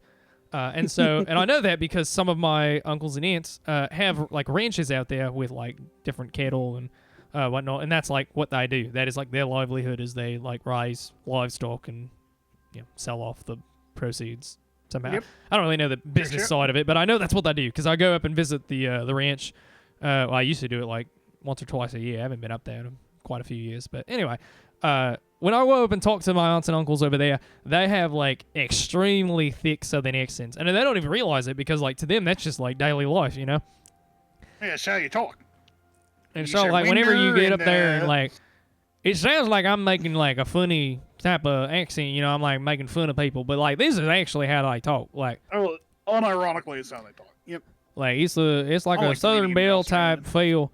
And my favorite is they got these own like different accents and stuff, but they also have these like Southern sayings. And so there's one that my aunt always used to say. So she'd say, well, it depended on the situation. You can't just like throw it out whenever you want. But basically what she would do is she'd come out and she'd like, Zach, well, she was picture a woman's voice. I'm not going to do a fake woman's voice. But Zach, I would. 142. Zach, just because a cat gave birth in the oven, don't make them biscuits. What in the fuck does that mean? So if I have to go back to Australian. So if I'm correct, what the idea of the idiom, I guess is what it would be, is that just because A and B are together doesn't mean that A equals C. So for example, if I were to like really break it down, just because a cat gave birth in an oven, don't make them biscuits. So ideally, if you were to look into an oven after something's been baking, I guess, you would expect to find biscuits, is the assumption. And so because you assume something's coming out of the oven, it's got to be biscuits, right? Well, it's not, because it's kittens, because the cat gave birth in the oven. So you wouldn't expect biscuits, you would expect kittens. Yep. Sure, I go along with it. That sounds extra country. Yeah, I mean, I'm not saying I'm like proficient in the idiom. I'm just saying that's what she used to say in certain situations. And so I distinctly remember... She had some other ones too, but that was the one I distinctly remember, like, just clear as day, because I just remember walking away, and I'm pretty sure I asked my mom and my dad, and I was like, hey, what the heck what is she talking about? And they were like, I think what she meant was like this, that, or the other. But yeah, to answer Gabland's question in chat, quick question. How I are you believe guys... we'll do it next. Yeah, he asked how we're gonna watch his game. Yeah, so I believe next week we'll probably do that. Yeah, so hopefully I'll be able to stream it all on like a Saturday where we can just go 1-for-1, and we can just run both the both the previously played games back to back. Oh, nice pull. That was really solid. Commentate with the accent. Sorry, give me a sec. If you don't want to, I can always do a country accent next game, so you don't have to. You don't have to push yourself. No, I got you. I just got a few face slaps in. Just gotta zone in. You gotta get the jaw warmed up. Yeah. But yeah, we will. Ideally, if I can find somebody, perhaps Gabeland yourself, or somebody on your team or the enemy team who has the VOD like in their match history, or some other way to record the game so that I can show it. If you guys were to just stream it through Discord and I'm in the same call, I can just stream that screenshot of Discord's stream onto Twitch, and we can commentate it over that way. So definitely options. The hard part is going to be the champ select. I was not obviously available to record the champ select, so I doubt you guys have the recording of the whatever draft site that y'all used, if you used one. But more likely than not, we would just kind of skip the draft segment and we would just play the games and we would just talk about the draft over the first few minutes of the game. Which, if we got pauses like this, a whole lot happen. So it makes sense. But yeah, I mean, if you want to do it Saturday, I'm no longer in the tournament, so I'd be down to help out. I don't know what you're talking about. Oh yeah, sure, I'm still in the tournament. Oh my, we have an exciting, exciting match.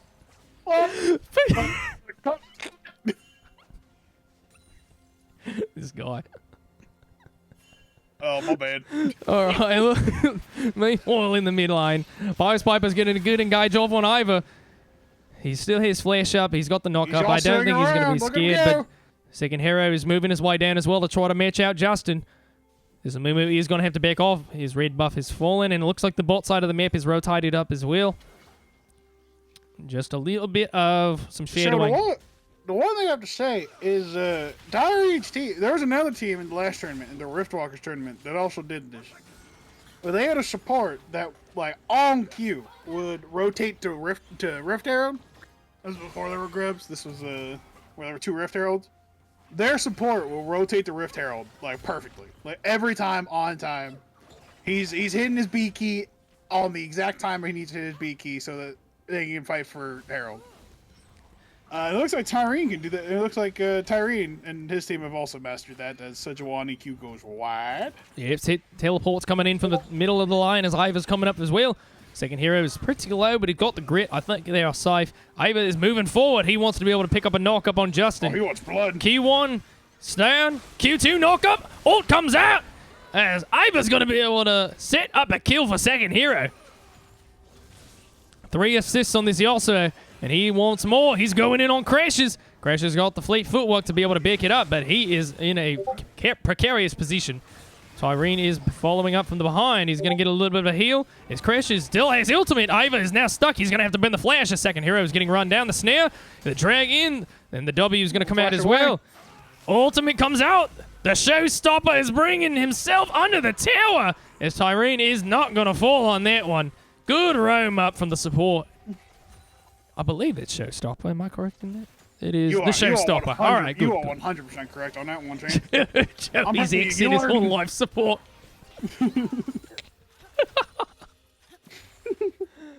What were the bans for this game? We saw the Olaf ban in the first half. That was one of the most impactful of the bans, I believe. We saw Jinx coming out from Gankspike over on the red side currently. We saw Zyra, which is emotional support's kind of main support line as well.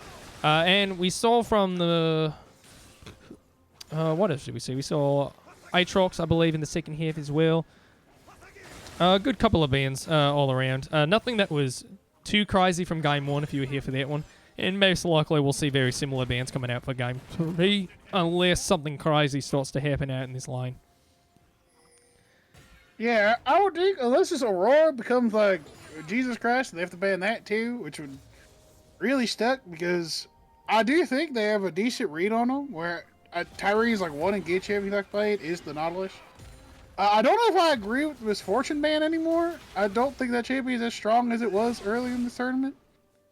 Due to losing 2 base AD, but yeah, did we see Miss Fortune get banned? Yeah, Miss Fortune's been banned both games. In the back half of draft? No, first phase. Really? First phase, I don't. Mm-hmm. Are you sure? I don't remember that at all. I'm certain. Who banned it? Camp Autumn? Camp Autumn, yeah. Camp Autumn banned? Did they? Both really? times. I just don't. I think it's something that's been strong, and Whited just hasn't had time to like put time onto it. I suppose so. I mean, I know Whited personally just does not like playing Miss Fortune. For whatever reason, it's just not. It's not his play style. It's not his joy. Doesn't like doing it. And it looks like Tyrene is baiting himself in a little bit. I don't know if they know that Justin's there. No, they definitely. They just dropped a ping. They definitely know for sure. As Iva is trying to run down Pious Piper. Wind Wall comes out. Not enough though. The knockup's not going to be able to get anywhere. And even if it did, I don't think we're going under the tower for that one. Not without our wall up. As Piper is doing a good job. He's not winning lane, but he is definitely not losing. Sneaky's going to come up. He's got the Glacial Prison. His Crashes is trying to get away. He pops the ultimate as well as the Showstopper is going to bring him into the dirt. What is this ultimate called? This is Between Worlds. Oh, that's a new champion. That champion came out like 2 months ago. I don't blame you for that one. Not knowing that one. True, it's also an Elton Pro play because she's got the global ban, so it's not like I get to hear any of the casters say it. She does yell like a Pokemon, like Neela says Neela, but you know. Oh my! Justin's following up as Iva's super low now. Pious Piper doesn't have a lot of mana, but he's got enough. He's gonna flash forward and land a Q.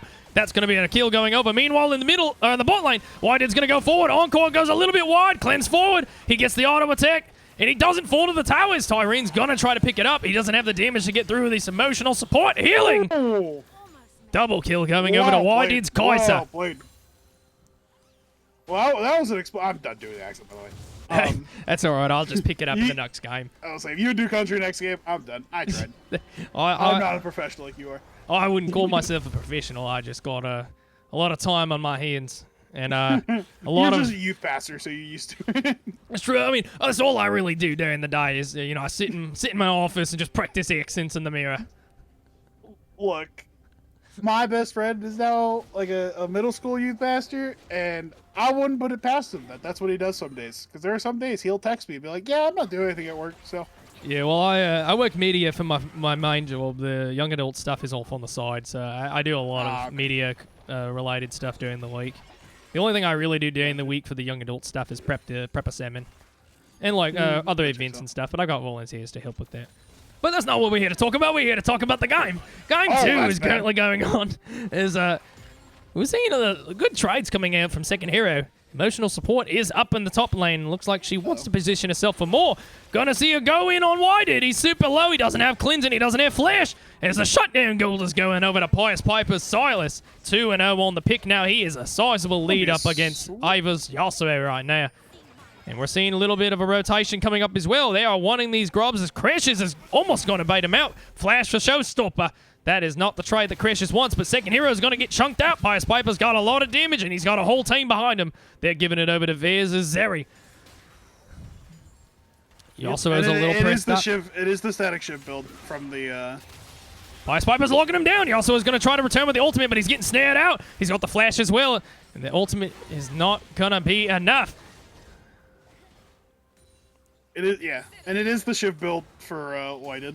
Yeah, so we're probably going to say Shiv going into what, Rage Blade and Snashes? Yeah, it's going to be Shiv into the Rage Blade. Into the... Yeah. Yeah. Man, that was a really good engage from Pious Piper. Steal the Yasuo ult, which is, what is it called? Last Breath. I definitely would not have gotten that. Steal the Last Breath. Use your own knock-up within your kit in the small window that you get with it to ult on top of it. Set it up for a snare from your center support. It's just a shame that Iva had the flash still available. Otherwise, that for sure would have been a kill. Yeah, I have to agree. Yeah, this is another reason I like the Yone more. Like, the Yone has so much more safety compared to this Yasuo does. Because, like, if that happens and he was ult up, you just click your R key backwards and you're good. Oh, that's a flash. There's an Aurora here. In Between Worlds is going to come out as Whitehead is getting run down. Vaz has a lot of damage. Is he going to have enough? There's going to be one. Oh. Emotional support gets snared up. The Encore is going to go 3 wide. Crashes is a little bit backwards as Vaz is going to be able to pick up a double kill. Sneaky's getting run down under the towers. Justin's taking it up. He's got to get up from under this tower, though. He's going to return a kill over as Sneaky is going to be able to pick it up. They're going to burn some plates, but that is still a 2-for-1 in the favor of Gankspank. Yeah, but I do believe, I mean, Second Hero is hitting top turret at the same time, getting plates on his own. And if I had a nickel for every time you said an Encore went wide with Satchel's team, I'd have 2 nickels. No, but that one... but it's weird that it's happened twice because it hasn't gone wide once. No, I don't mean wide as in it missed. I mean wide as in it was a very wide skill shot that hit 3 people. Oh, okay. You're a genius. It was thick. I got you. It had width. Yeah. Sorry, when I think wide, I think. Yeah, I know the standard way of saying wide is like, oh, it missed, but that's what my brain is thinking is it was a very width heavy skill shot. It hit 3 people at the same time. As Pious Piper just going to get a solo kill. That's solo Ava's kill. Yasuo is going to fall. You know, across the map, we've seen a lot of bloody fights and lots of good rotations from both teams. But the gold is relatively even. And it looks like we're going to try Dragon down there on the bot side of the map. So we're even going to be Dragon for Dragon. Yeah, we will be even. It's Australian slang. You wouldn't get it. That's true. Yeah, I don't expect you to learn all the jargon. True. Yeah. You bring up a good point, Trey. I just want to understand. I don't understand the neutron style. I love that. I love that I get that reference. Oh! Whoa, how the heck did we fly under there? I guess second hero gets bursted out with the Aurora. Wasn't quite sure. Oh, in the frowny face in the old shit. It's because he disrespected Aurora damage, and which everybody does. Looks nobody knows what the champion does. Very true. It looks like we are going to be having an Infernal Soul for the setup later on, and that means we're going to be on Drift. All those Infernal Cinders are going to make sure that these players get to rotate around extremely fast. We're going to see lots of unnecessary chases, lots of escapes that shouldn't have been available. And we're going to see an all-in from the looks of it. Whitehead is going to back up a little bit as Vaz is going for it. Meanwhile, in the top side of the map, Crashes is trying to get out. Between Worlds is going to let him escape a little bit. He's going to stall it out for the blasting cone of Snake. He's going to meet him around on the other side. Justin's trying to go in to stall it out for his top laner. And he's going to have a lot of damage. Not quite. Second hero is going to be able to take him down. Ava picks up the kill for it. Pious Piper's in the back line. He's going to be able to clean up one. He steals the showstopper. Is he going to be able to pick up two? Sneaky super low. Not quite. Sneaky gets the shutdown gold as this Sejuani is now 4-0-4. Score not bound. Yeah, no, the Sejuani is probably the richest boar I've seen in my life. Yeah, we hit tab, sitting on 1,700 gold. We are up, what, 1,400 on the enemy laner? 1,500? 1,500. That is a lot of gold in a Sejuani's pocket. Oh, Vaz hasn't popped the ult quite yet. Emotional support is getting pretty low. Tyrene's also available with the heal. He's going to be able to outdo a little bit of that damage. This is a close... Oh, the ult did go off. Oh, I guess it doesn't go on cooldown until the ult is done. Okay, so I'm not crazy. I'm seeing these animations, and it's just not... Like, it's not going on cooldown, so I'm just assuming that, like, oh, maybe it was like an execute or an E or something. Yeah, or maybe I'm just seeing particles that aren't there. Okay, so no, he is popping the... what is this? The lightning crash. The lightning crash. The Shazam, as one would say. I got to look at some of these. I know Hijack is Silas. Yeah, we got Hijack. I was really ready for the Curse of the Sad Mummy on that 4-man ball lane, but yeah. What is Kaiser's? I feel like I should know this one. Is it no, not Predator? It's like you're close. Something involving. Oh, well, I guess we'll have to think about it later. As Justin's going to be able to land a bandage toss on a second hero. Second hero does have some grit. He's going to be able to outlast a little bit of it. As the W is going to come out, but it's not going to be high enough. Aurora is going to be able to pick up that kill fairly easily. And they're going to be able to press that plays under. Meanwhile, Ava's going to be able to lock down Last Breath for Pious Piper. He's got the wind wall to try to block out some of the damage as the knockup's going to follow up, but it's not going to be in time. Pious Piper's already won out the trade. And with the ult down, Hijack is still available. That is not a fight that you want to be able to take again in round 2. Yeah, why did you just getting chunked out there? What is the... I'll let you keep going. I'm trying to think of the... You are close like Predator. I feel like, yeah, it's... I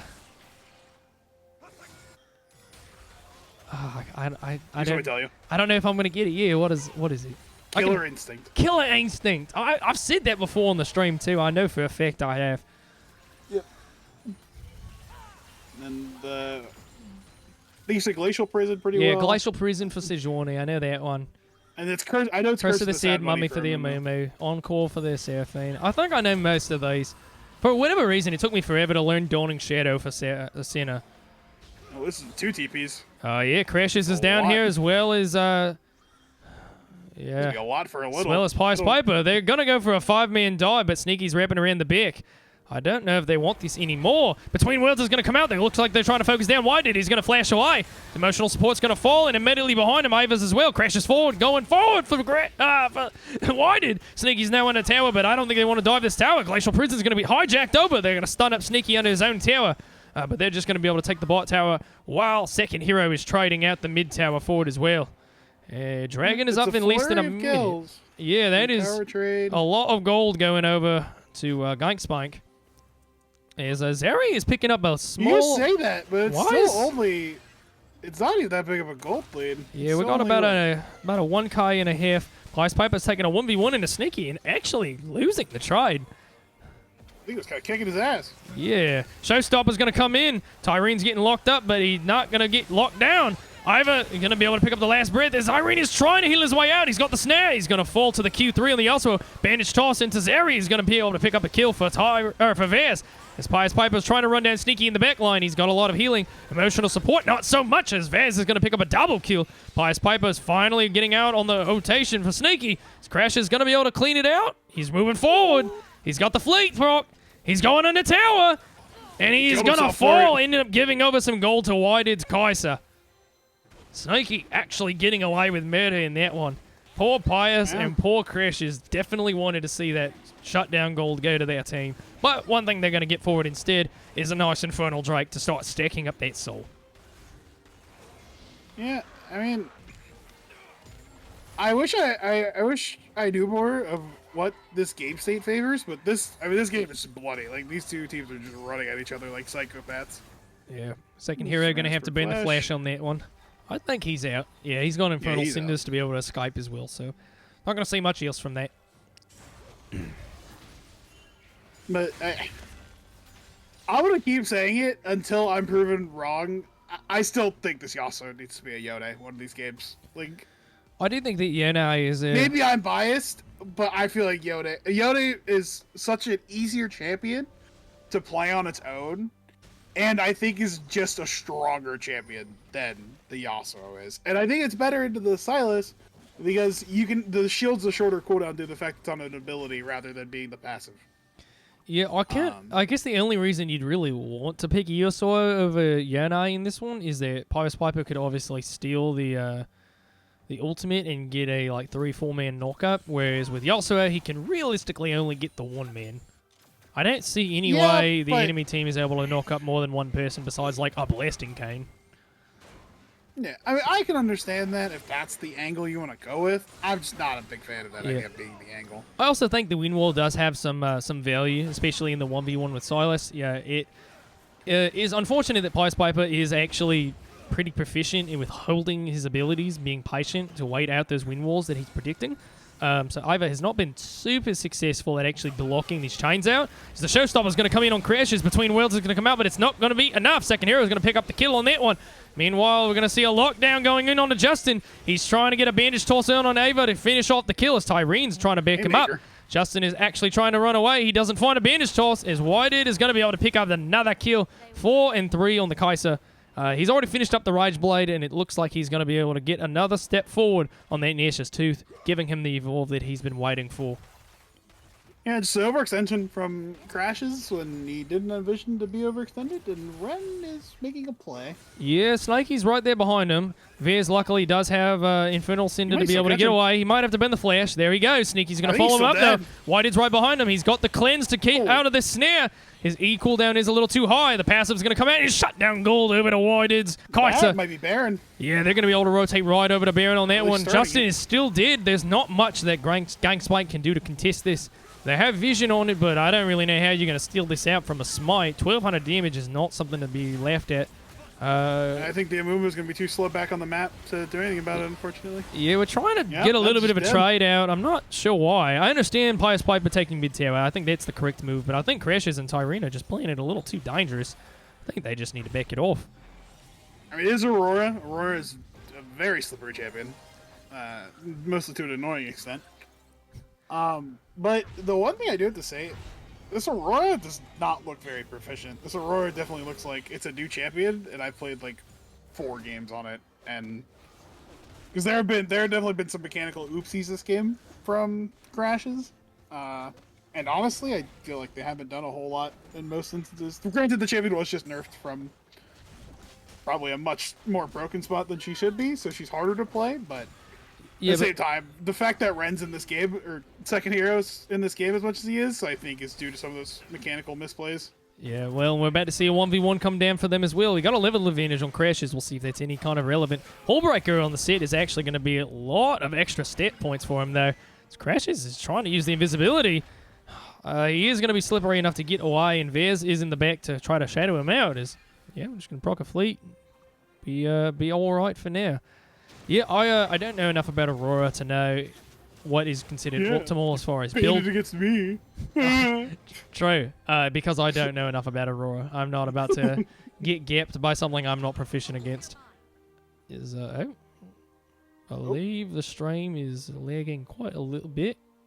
My game is frozen. Yep, there it goes. I think just a little bit of a buffer. Second hero doesn't find the hook as Crashes is going to be able to punish that a little bit. He's got the fleet proc. And just going to rack up a couple autos. Going to keep going. Second hero is actually just running for the heels here. There is a turn. Hook. QQ. There's the kill. Well played. Gets it with the red buff. That is really solid. I was wondering why second hero was running away. Probably just waiting out the cooldowns. Shows that he understands set a little bit more than I do. Maybe he didn't fully know his damage and if he could win that, because the Aurora probably does win that as a slow chase down. But as soon as the Aurora gets in range, as we have another fight breaking out. Oh yeah, Vez got a nice E off on emotional support as she's back and forward with the Seraphine already at half health. Meanwhile, Whitehead's getting chunked out as Justin's going to be able to lock him down and Irene's going to be able to pick up the kill. Ava's getting locked down as well as the lightning the ultimate from Zeri is coming out. She's going to be able to pick up a double kill, racking up lots of damage in the middle of that fight as well. Pius Piper doing a great job of setting it up and getting his team some more gold. This Zeri now being 7-2 is absolutely scary. But the goal difference as a team is dead even. I think Sejuani's really, really far ahead. Crash is going to be get the between worlds, but not going to be able to lock anybody because of it. Second hero, Showstopper, going to be able to take Crashes into the red, but he's going to fall for it. Pius Piper's got too much lockdown and damage burst coming out with that Lichbane to smite down second hero. Yeah, he's doing a decent amount of damage this game. Second hero is, but he hasn't been in any of these fights. He's been sitting on sides. Which he has been winning mechanically, so that's nice at least. But he's not getting anything off of it, unfortunately.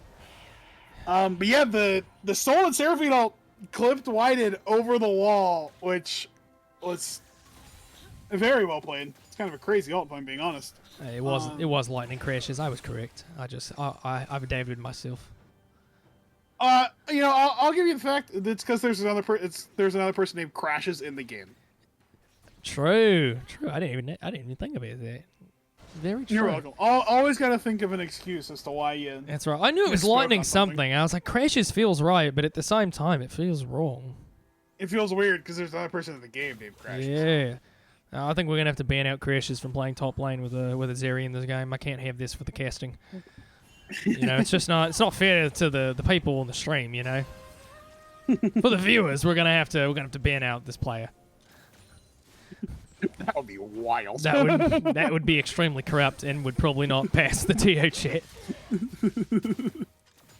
But I think right now Gangspike is definitely in the driver's seat. A lot of the gold that you want on your laners is actually in your Sejuani jungle. 4-0-8, which is a great score, but you're not going to see a whole lot more than just Glacial Prison stun up from the Sejuani. So would have liked to see Yasuo with a little bit more gold in his pocket. Kai'Sa for sure. She just finished his Nash's Tooth, so we got a couple more evolves for these next team fights. I think my game froze quite again. I believe it did. Hopefully it corrects itself here in just a little bit. And we are in soul point for red side here. Yeah, Gangspike is one dragon away from that Infernal Soul, which is going to be huge. They have a lot of ways to proc Infernal Soul with the non-committal. And they already are bursting people out with that Lichbane, about to be Rabadons, Pius Piper, Silas. A couple there with an Infernal Soul, and you are actually going to one-shot anybody that's not named Sejuani. Yeah, the game is... We are stuck. I really hope that we don't have to... Can I even reload? I don't think I can just reload into a spectator's game. Can you? I don't know that, actually. I can move. Can I back up? Did you actually pause? Nope. Okay, I can back up 15 seconds. Let's just see what happens if I let it ride. I don't know if it just needs the buffer. So we've seen all this already. Ivor does make it A. Takes a little bit of damage and nope, just gets freezes once again. Well, that's not good. That's not good at all. It is not good at all. Unless the game, like, died. I doubt it.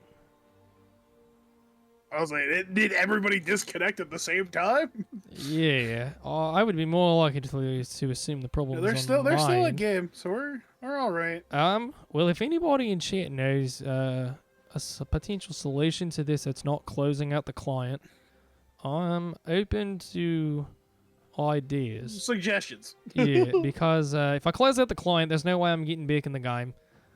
We could potentially go into a match history, and oh no, we can't see match history for custom games. So I can't even go back and manually view it, unless I'll have one of the players like hop in Discord to stream the rest of it. But then that takes the focus out of their best of 5, and I wouldn't really want to do that to these players. Riot Games. Yeah, I don't know what to do. Because we are now really behind live. Yeah, I'm back up 15 there it seconds. goes. No, I just backed up Oh, 15 that was you seconds. backing Yeah. up. I Yeah, just 'cause want to looking see at if live, maybe. Yeah, it's just literally not even trying to buffer the rest of the game. I can Stop. pause. I play, and it just freezes. Nice. Yeah, I think. Oh,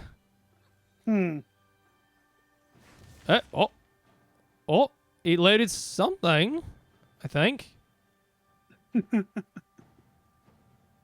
Because looking at what's it called? Looking at the client, we are like 10 plus minutes behind at this point. Oh my word. Well, might need to respectate. I don't think I can though. Or I guess Joey, if you want to try really quick, can you like just right click and spectate the game? Well, because if you can, I can just load out and hop or just spectate the game from client. But I don't know if you can on a custom. I'm trying to. If it loads up for you, let me know. I'll exit out and reload really quick. Yeah. I guess either way, it's very obvious that we're not going to get anywhere with this. I was say you're definitely. Yeah, stuck. I guess I might as well close out either way. There's not much else I can do here. Yeah, if you can get out, I was able to get into spectate. Okay, great. I'll just reload it. We were at 27.03. We might be a little bit behind, but they do draft outside. Oh, reconnect? Oh. Can I just... I don't even have to go right-click spectate. I might be able to just straight up reconnect.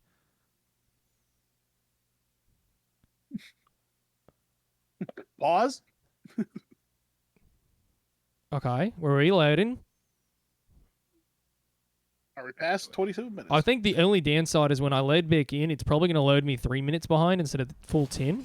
Yeah, we are at a huge spoiler. Oh, this game has gone on for quite a while. How do I back up? Can I load in behind? Nope. Nope. Okay, I guess we're just going to unfortunately missed spectate 4 the minutes. last 10 seconds of the game. I can't go back. I would say they don't end the game here. Small spoiler. Okay, well, I guess They we'll do just break have it to open. assume what happened the last 10 minutes. That's quite unfortunate. Looking at the score, Silas has picked up another kill. Oh, Zeri's picked up 2. If I had to guess, it looked like a full team fight ace. Yeah, Ava was able to pick up another kill.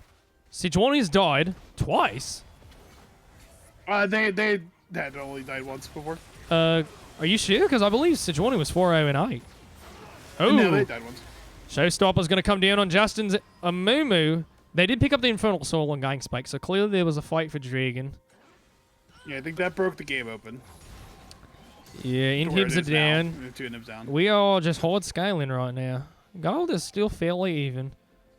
But, I mean, there's a substantial lead now with the 2K. And oh, the we Dragon. actually have a gold lead on our junglers now. Despite the early advantage that Sejuani had. I guess the power of Farm and Dragons really start... Oh, in Towers. The Towers probably start to add up quite a lot. As, yeah, most of these lanes are actually fairly even, all things considered.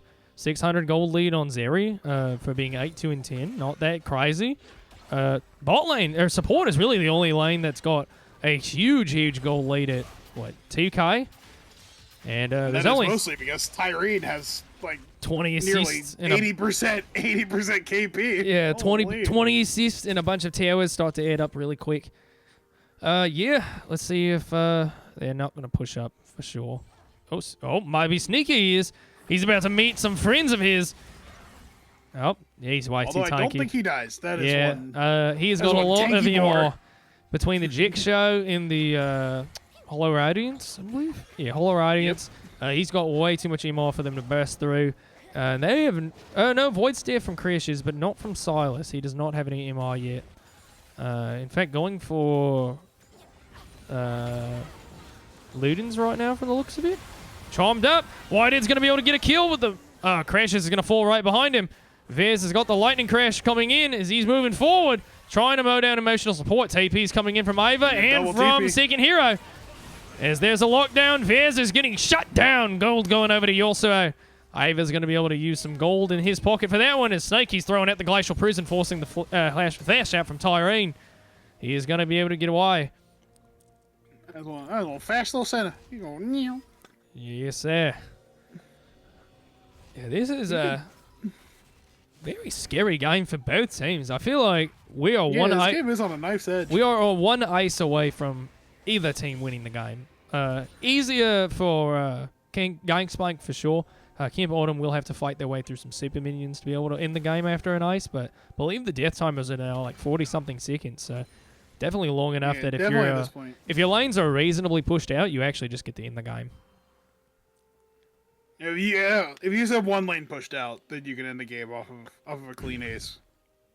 Even off of a not clean ace, you probably could, depending on who's alive. But yeah, we will. What's coming through? Freaking fidget toy. Yeah, looks like we're setting up around Baron. Yeah, just trying to get some vision control coming out from the Baron. I think we are definitely at Avia this point has where been full able to farm up to 4 items. I think he wins this now. Yeah, Ava was able to pick up the Elixir. He's basically full build except for the Doran's Blade, but chose to get the what's the Tenacity tank one?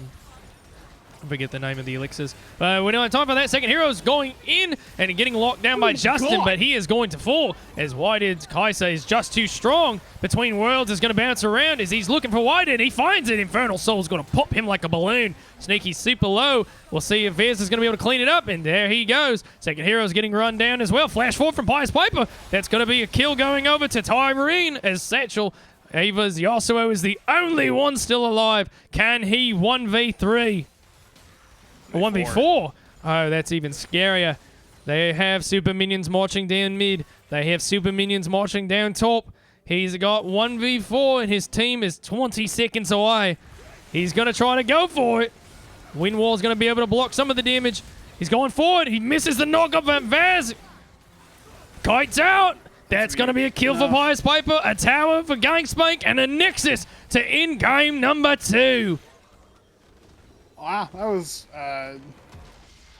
very well played from that last. And that last fight started out really good with the insta pop on the Amumu, but then the Aurora just roared all over an AD carry because that's what she does. Even with the nerfs, she could still kill ADCs. Yeah, I think looking at the damage charts, it was not how I would have predicted. Aurora at 46k, she did do a lot of damage, so that's not super shocking. But she was beating up on a set the whole time. Yeah, set at 41,000 is the one I'm a little more concerned about because I would have bet that Kaiser was the one who dealt the most damage on Camp Bottom side, but turns out it was set by a good margin too. Very interesting indeed. Is I don't know how late we are to this spectators chat. It looks like they've been sitting here for quite a little bit. As I guess I can end the Australian accent. We are officially done with the game. Hi, Zach. Welcome back. It feels good to be back to normal for a short period of time. As soon as the champ select loads up, I'm going straight into another accent. But at least for now, reprieve is better than nothing. But yeah, I think game 2 going over to Gangspank is... Did we just have another Make It Country? I was already gonna... they felt scammed by my country accent. I guess so. I was already gonna... Okay, well, I guess if we have a game 4, I'm just going country twice in a row. But I think the worst thing about the country accent, though, is when it gets to, like, the quick play-by-plays, it's actually just gonna turn into straight-up, like, mush. The dang old man coming in there with the bandage toss coming out with the dang old moo. He's gonna be able to run it down with the, like, it's just gonna turn into like freaking Boomhauer from King of the Hill. I'm so ready for it. Dang old Aurora, man. Dang old Vantage World, man. Dang old Oh, Kill, there man. ain't gonna Dang be no old silver Infernal spoken Soul, right here, I man. swear to Dang, God. dang old Boom Boom, man. I don't think I could play Silver Scrapes on the stream. I think that's how we get copyrighted. That's how we get smited from the heavens. Mr. Riot himself just fucking Mark Merrill comes to our houses and just snaps both of our necks. Yeah, I mean, I'm down to try it. If we actually make it to Game 5, I'll play Silver Scrapes. If I get hit with a copyright, we'll just well, it's not really that big a deal. What are they gonna? They're gonna take away the monetization. Oh, yeah, our 14-person stream. Oh Yeah. no! Take away the monetization on the YouTube upload. Oh no! All 20-something views are gonna be unable to be monetized. Oh no! My 6 cents. Yeah, I do know we get copyright struck for the jazz music that I play all the time, but because I purposefully found a like YouTube playlist or whatever that's like the creators are literally like, yeah, use our music, we don't care. So it's like I get like 13 copyright strikes every time I play this jazz music, and then every time I look at them individually, they're like, this user has allowed the use of their song on YouTube. It's like every single one of them, and I'm like, well, that's nice to know. They do be trying to steal the nickels. True. True. You know Riot's out here. Nickels, so they earned those nickels. Riot is trying to take every coin that they can find in my wallet. We're red this time? No, I have to redo the whole thing. 07. I hate this. I actually do. Oh, I need to redo I need to reload the client anyways. So I was going to say, yeah, that's tough, buddy. let's close this. I guess this is an opportunity to just test the whole thing. All right, we're going to reload the server. We're going to hope that this properly works. So, wait.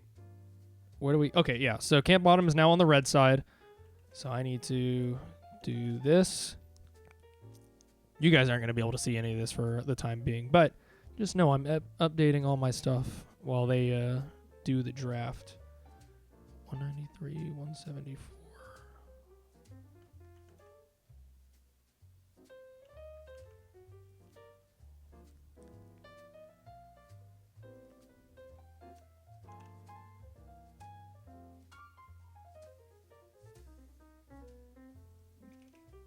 Excuse me.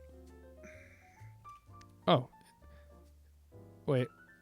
What happened? Oh, Satchel was bugged. Oh, okay.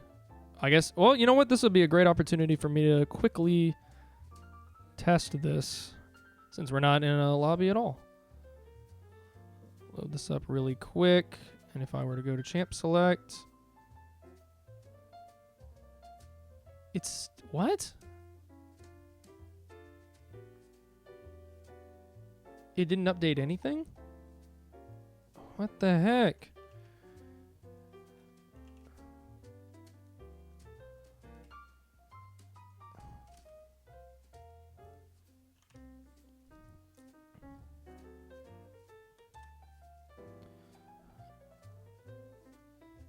Yeah, so it... Why is it loading black? I don't understand.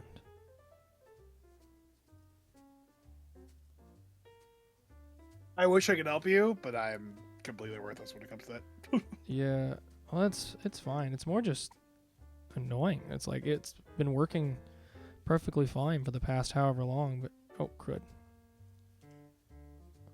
But now it's just decided to poop on itself. Yeah.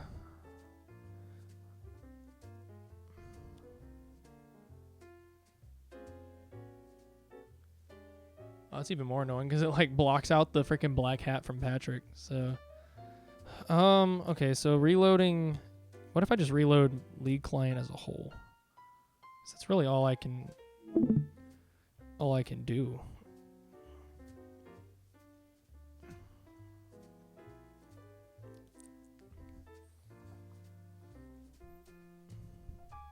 They're probably very confused of like why they can't invite me to their custom lobby. They're like, what the heck is this guy doing? Technical difficulties. Yeah.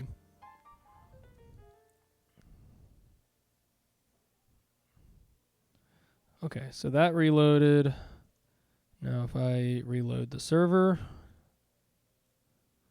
This is basically just a fresh start. If this doesn't work, I have no idea what else I can do. If this doesn't work, yeah, we call it a stream and we'll watch it later. I would say that, but you know. Come on, just work. The sentiment's there. It's still black. Why?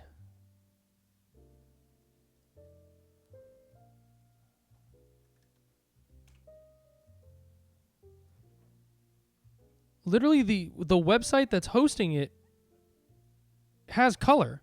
So why is it that when it pulls it for the stream, it just can't find it?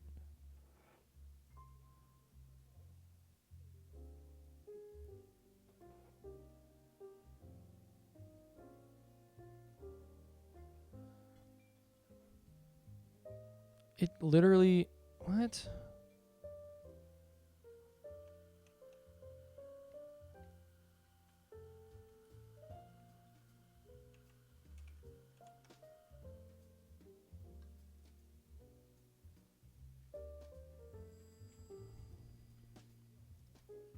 Yeah, it literally just doesn't physically want to show anything. Okay. I don't know what else I can do. Yeah, the players are probably waiting on me. I believe the answer is cry. No, I did not get booped to the wrong custom. I was testing something, but I appreciate that they just assumed it was their fault. Okay, well, sorry guys. I guess we're just gonna have to. Whoever's on blue side is just gonna be a black screen. I cannot. I'll have to troubleshoot that during the week. I can't seem to figure out why it's not working. That's giving you trouble. Yeah.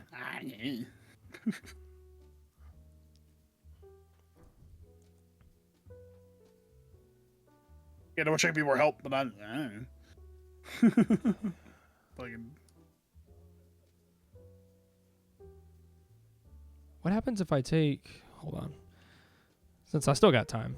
You guys get to see some fun behind-the-scenes troubleshoot. Oh, I should probably run an ad while I'm figuring all this stuff out, because I don't want there That to... would be intelligent. Because I don't want there to be another, ad break mid-game. So I will see you guys in, I'll say like a minute. I think 90 seconds was a little too long last time. So those of you guys who are spectating, as always, go get some water, use the bathroom, brush your teeth, do what you need to do. We will be back in about a minute. Okay, let's see if I do... If I make the admin page, it still shows black. What is this?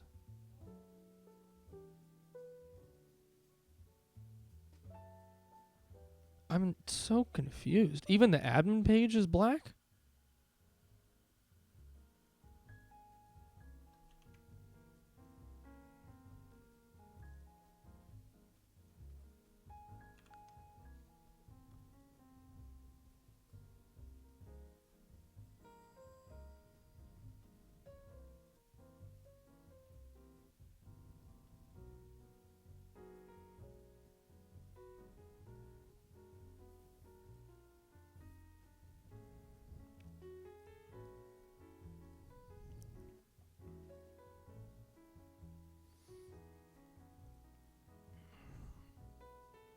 Yeah, I don't know. I actually don't know. Even the admin page is displaying black instead of the proper color. I actually don't know how to troubleshoot this anymore. That's quite tragic.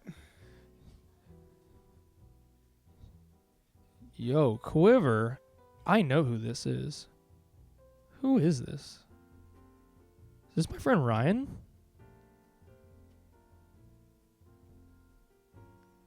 I don't know. Is it your friend Ryan? I think it is my friend Ryan. I'm trying to remember. I know this person like IRL. I would assume. Who is?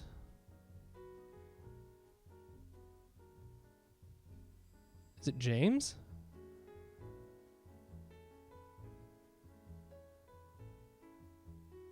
No.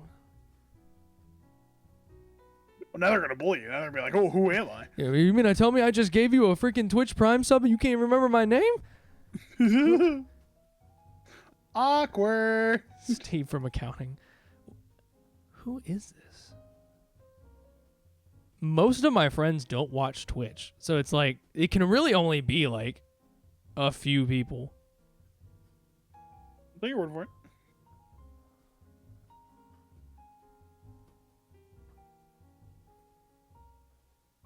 Oh, is it Theophis? Oh, is this OT? No, is it Kyle? I'm just gonna start listing off friends of mine, and everyone watching is just gonna have no idea. Start guessing. Yeah. It's gotta be one of them, right? Just throw your stick at the wall. Not Kyle. Somebody's gotta be right.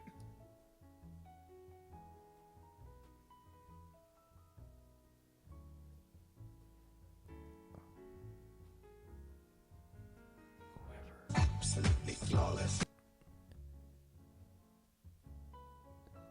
Seg X Cal. Appreciate the follow, man. I know this person. Is this Alex?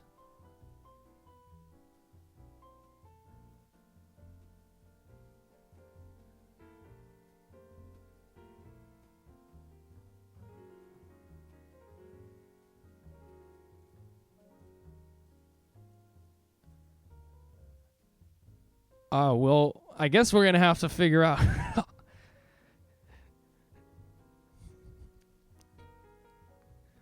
Oh, we are now in draft. Who else do I know IRL that plays that would watch? That'd me be on willing to Twitch? tune into a League of Legends stream? Well, not necessarily the League of Legends. I've seen this name when I've streamed Pokemon before, so it's like I know this is like an actual friend of mine.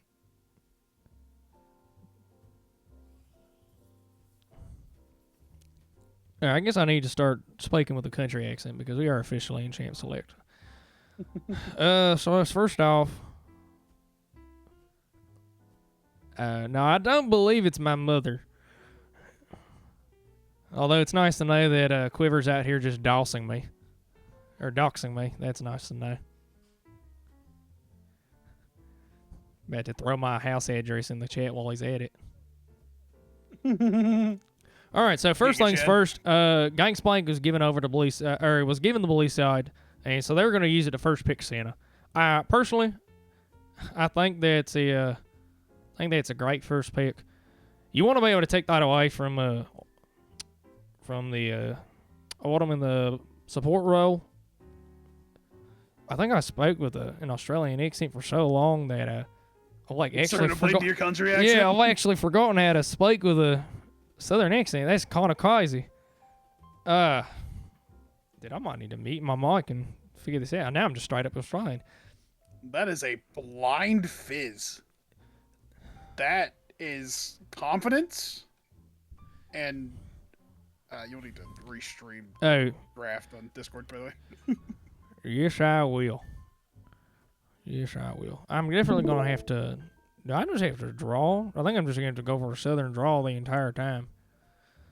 I know I can do a Southern accent without the draw, but it seems like my brain is just wanting to go up into Australia. Your brain wants to draw. Yeah, well, my brain, if it doesn't do the draw, wants to just go into Australian. And I think a lot of that's probably because I just spent the past, 40 minutes? 30 minutes being in Australia? Yeah, however long just doing Australian for the next Whoop blog, So, yeah, I guess it's just going to have to be a little bit of an extra thick draw trying to force my brain into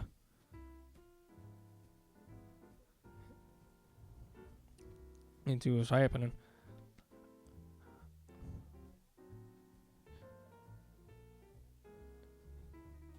Yeah, I'm going to be honest with you, Quiver. I've, without just throwing off 30 names back to back, I think I've just straight up forgotten.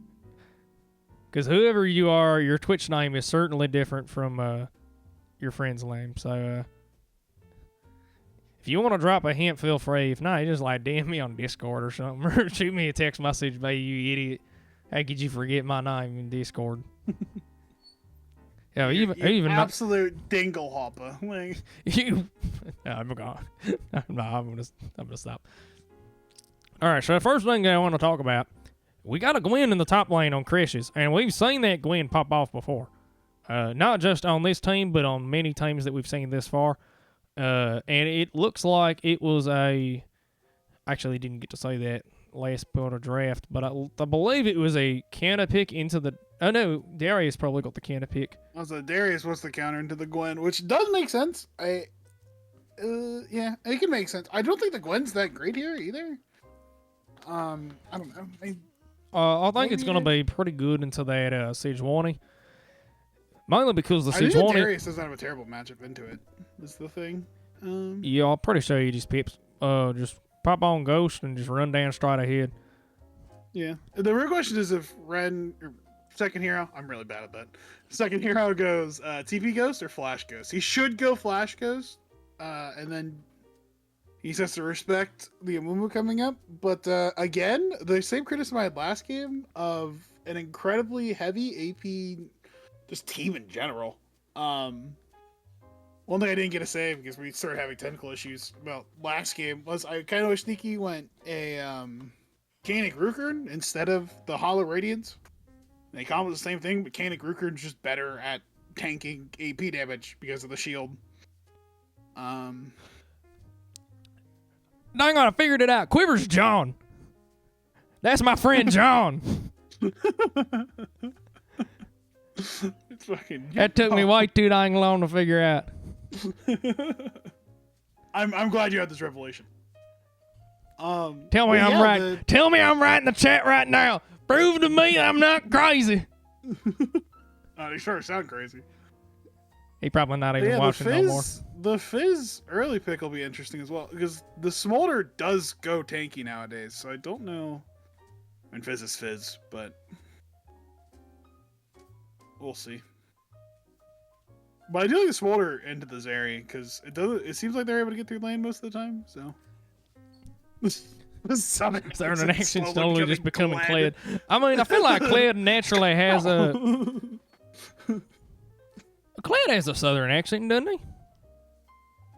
I feel like he does. You with the ... I think you're wrong. Wait, no, I'm right. Am I not right? We're all a little Kled. I feel like he's just gaslighting me at this point. Right? Certainly I've guessed it by now. I do agree, though. This Southern accents, though, just kind of like... It's putting a lot more... I'm putting a lot more conscientious effort into, like, trying to keep it. And there's definitely certain words that are just, like, not coming out There's no right. way in hell you're saying that. I wasn't here for 5 seconds. Quiver, are you John? John. Did I figure it out? Are you John?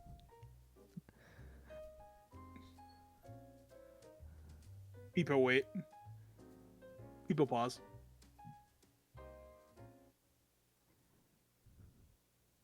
Is the sky blue? Thank you. All right, I figured it out. Ladies and gentlemen, we got him. Oh, there's no ghost coming out of Darius. I don't think I agree with that. Giga, I may have said a lot of things here on this stream, but I promise you I did not renounce the Lord. Don't you put them words in my mouth. Father Jonathan of the famed pizza establishment. You know, if I was going to get sponsored by just about anybody to put this tournament on, it would have to be Mr. Jonathan Papa himself. Or I'd take Red Bull. We can do a Red Bull power play. The Baron power play for Red Bull, that'd be pretty sweet. Reverend Jonathan, I knew it. Well, I guess I didn't know it. It took me like... I keep slipping into Australian. That's crazy. I definitely think I screwed myself over by doing an Australian accent for like 40 minutes straight. The name of the Texas Gulf Coast. That's a fucking comment. Fucking Giga Chan. Now that second one, that one I do know is another friend of mine. I know who the Sasquatch is because he's also a streamer on Twitch as well. So those of you guys who like to see some gameplay, go check out the Elusive Sasquatch. That's a shout out right there. It doesn't play League of Legends, so you won't get to say that one, but it's got plenty of other party games and certain stuff like that. So if you like to see some variety streamers, go check out Elusive Sasquatch. He could probably do a better Southern accent than what I'm doing right now. Right. That said, though, I feel like my natural Southern accent is way better than it normally is. I've just, like, completely screwed myself up by trying to, like, do Australian beforehand. Because I literally make myself, I talk perfectly fine, and then I get into very specific words. And then the moment I get into a one word that I can't seem to, like, make country, everything just, like, falls from there. It just go. Yeah. I think the play-by-play, then when we get to, like, the, like, really intense team fights, like we were talking about, it's going to be Dale. It is, or a Boomhauer. It might not even be that. It might just be straight-up gibberish. We're actually going to be in the middle of a fight. With the damage. I'm here for it. You might want to flip the Gwen and the Zeri. Yes.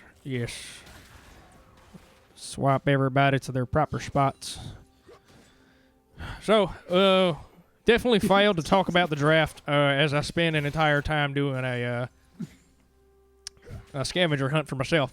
But I think one of the things that I want to point out is White-Edged Smolder. This is the first time he's been able to get it in the tournament for quite a while. And I think a large reason why is because it scales really, really well. It's a comfort pick for him. And it's really difficult to punish in lane when you put it with an enchanter support. So another Seraphine out here making sure that this Smolder is going to get through a free lane. Tyrene matching it with a Senna. He was obviously the first pick. Third game in a row that this Senna pick has come out, but it is a super strong meta challenge. And so I think you get away with first picking it for sure. Definitely disappointed Camp Autumn didn't get to do that last game, but this game... they are going to be able to use that final counter pick, which I'm assuming went to second hero's Darius. We'll see if he can beat the Gwen. He started out good early. He wasn't fit kicking that ass as he got the first push in by starting Q. Which I guess if you don't go Ghost, it makes more sense to start Q than starting W. But...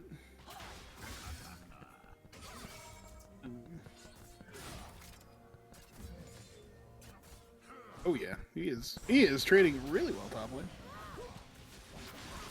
Oh, no. Yeah, that's going to be a quick trade. Iva's going super low, and First Blood's going over Bias Piper on the fist. Triumph. That is going to be scary. Snaky's trying to clean it up, but Justin's making it away. Bias Piper's going to get the poison on him. That's going to be a double kill going over to this fizz. Ava's flash, Snaky's flash, Justin's flash, and Pius Piper's flash are all four down. That was an intense trade in the mid lane. Yeah, that was explosive. This matchup mid is Silas favored, but if the Fizz is starting out 2-0 and is really far ahead, this could spiral very quickly. Yeah, I think at this point, Ava's really not going to be able to do much in the lane until maybe level 6. I think with the Fizz ult still, or hijacking the Moo Curse of the Sad Mummy, I think that's going to be enough of a power spike for him. The tough part is going to be landing that stun if he does steal out the Sad Mummy, trying to lock down Fizz. Justin's moving up in the top lane as Crashes is ghosting forward. I don't think they're going to be able to lock down this Darius. As Ava and Pius Piper are going to take a quick trade up. Top lane, second hero did have to burn flash, but he did make his way out under the tower. Going to take the recall and maybe hit the TP back to lane. Depends on where the wave state's going to be at for him. We'll see if yeah, I figured that was going to happen. If he crashes the big minion wave and takes the base. Just try to cheat a little bit of, be able to get a little bit more money on him. Oh, Snaky's not going to be able to cancel that recall. Quite unfortunate. It was just a little too slow trying to get up there in the bushes. Mm-hmm. But yeah, I'm so bad at that. The second hero has played this early lane well, has gotten himself a little CS lead, and has made it uncomfortable for Crash Slender Turret. Yeah, I mean, like, talking about draft, my criticism of the left side comp is the same as last game. It's a lot of AP damage again. Whereas the right side comp is a little bit more balanced. And I think for the first time in the series, I think Ren has something to win lane with. Yeah, he's up a lot of CS right now. Gwen's going to be able to collect a lot of it under towers. Justin is going to make sure Darius does not get that 5th attack proc, getting that passive up. I don't think that would have resulted in a kill, but it definitely would have been a significantly heavier trade in favor of Darius if he had gotten that last auto off. So Justin doing a good job just letting his presence alone make sure that the lane doesn't just spiral out from him. Yeah, I think Pious Piper's Fizz already getting double kill is going to make this lane extremely difficult. We talked about Iva being able to hit 6, and it looks like he's going to try to make use of it, but yeah, Fizz is just too slippery. He just walks quiet on back. And this time they are ready for the Void Grub switch as Autumn is here. Oh, first. Justin's getting hijacked. We got the Curse of the Sad Mummy now on Satchel. Iva's going forward with the Silas. He's got some damage coming in on Justin. He's going to get low. Snaky's going to try to bail him out, but it's not going to be fast enough. Yeah, well played. They had the collapse, and I think this is a really big adaptation for Camp Autumn here, being here at the same time that Gangspank is for these Void Grubs. Yeah. They had done the first 2 games. This is not the first time that they've rotated Seraphine up into the Grubs to take over a fight, and that's exactly what they did round 2. Except last time, I believe Gangspank had Tyrene rotate up on the Senna the time prior. So a good job on Camp Autumn to try to match it. Yeah, I don't think emotional support had rotated up for the Grubs in the last 2 games at all. But this time, it was definitely vocalized to her, basically just told to her, you base now and you walk here instead of walking back to bot lane, which was good on them. So. Second Hero is going to try to take himself another trade. I don't know if he's going to win this one now. Crashes is just too healthy. He's healing up a lot of the damage too. Meanwhile on the bot lane, Justin is going to be able to pick up that first dragon on the map and hopefully put their team closer to Dragon Soul. Last time that was a very relevant thing for them in Game 2, so hopefully here in Game 3 they can set up a lead, and we might see a 3-0. There is a decent lead coming in right out the gate from Gangspank here on the blue side. Only 600 gold, that's about a kill and a half's worth of gold in their pocket, but when you have it on something like a Fizz, an Assassin who can go around bursting out a lot of your squishies, that is going to be really scary for somebody like Smolder. Why did getting bursted out before he could even get into a fight? Yeah, that's one thing I said in draft is the Smolder does end up building a lot of health, which I know the Fizz doesn't have the hardest time getting through, but if he's super far ahead, but if the Fizz if this gold lead doesn't move on this Fizz from here, then I think it could be hard for the Fizz to burst the Smolder due to the grass procs and then the fact that he's going Triforce next. Or he might be going Acid Reaver. I could be wrong about that. But grass will give him a decent amount of bonus HP, nevertheless. Yeah, I believe the Smolder is going to be going Triforce into Miramana. That's a standard build for the local dragon. It's basically the exact same build path as Israel. Good trade coming in on Iva. He's stealing the ult. Fizz's ult's going to be used against him as Pious Piper's going to have to flash away. Going under tower, he's not going to be able to pick up the kill. Meanwhile, Vaz is going to pap the lightning crash as he's running down Smolder's Why did a Smolder. That's the wrong order. Pious Piper's going to try to match him with his own ult as Justin's going forward. Ava's getting poked out. Justin's got some damage, and he still has the Curse of the Sad Money if Piper wants to go in. There's the ult. He's just not even going to try to go in. He's just going to give it over to Justin. He's dealt enough damage. Sneaky's getting run down now as the second hero is coming to pass it in. Pious Piper don't got the E no more as he whiffs the splash hook. Poor second hero is not going to be able to pick up that one. Flash apprehend whiff is not a great look, unfortunately. Yeah, I mean, if he hits that, that's a dead fish.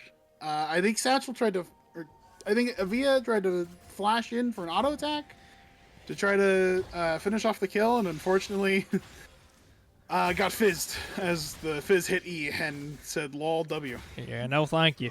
And yeah, we saw 3 flashes come out in that fight? Pious, Justin, second hero. Oh no, I guess Sneaky never flashed. So yeah, just the 4. So Sneaky never flashed. Yeah, Sneaky never needed to flash. He was always safe.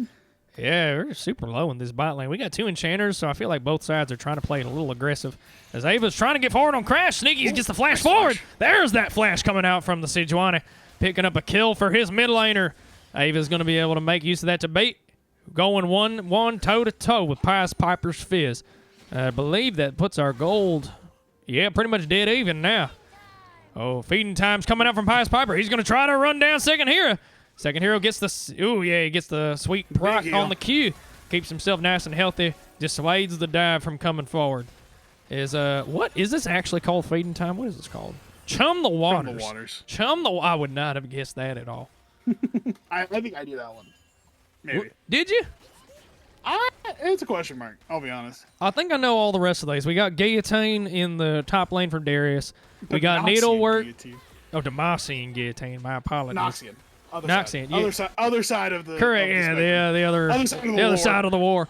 We got the Needlework for Gwen in the top side. We might have to put a pause. The Sneaky's getting run down. Tyrene trying to put out a little bit of damage. As Pious Piper, he's about to get it over. Yep. Crash is just going to dash forward. Meanwhile, in the bot lane, Vaz is getting ran down. Flash forward from Whited. He's going to get return killed. Zeri's got the execute.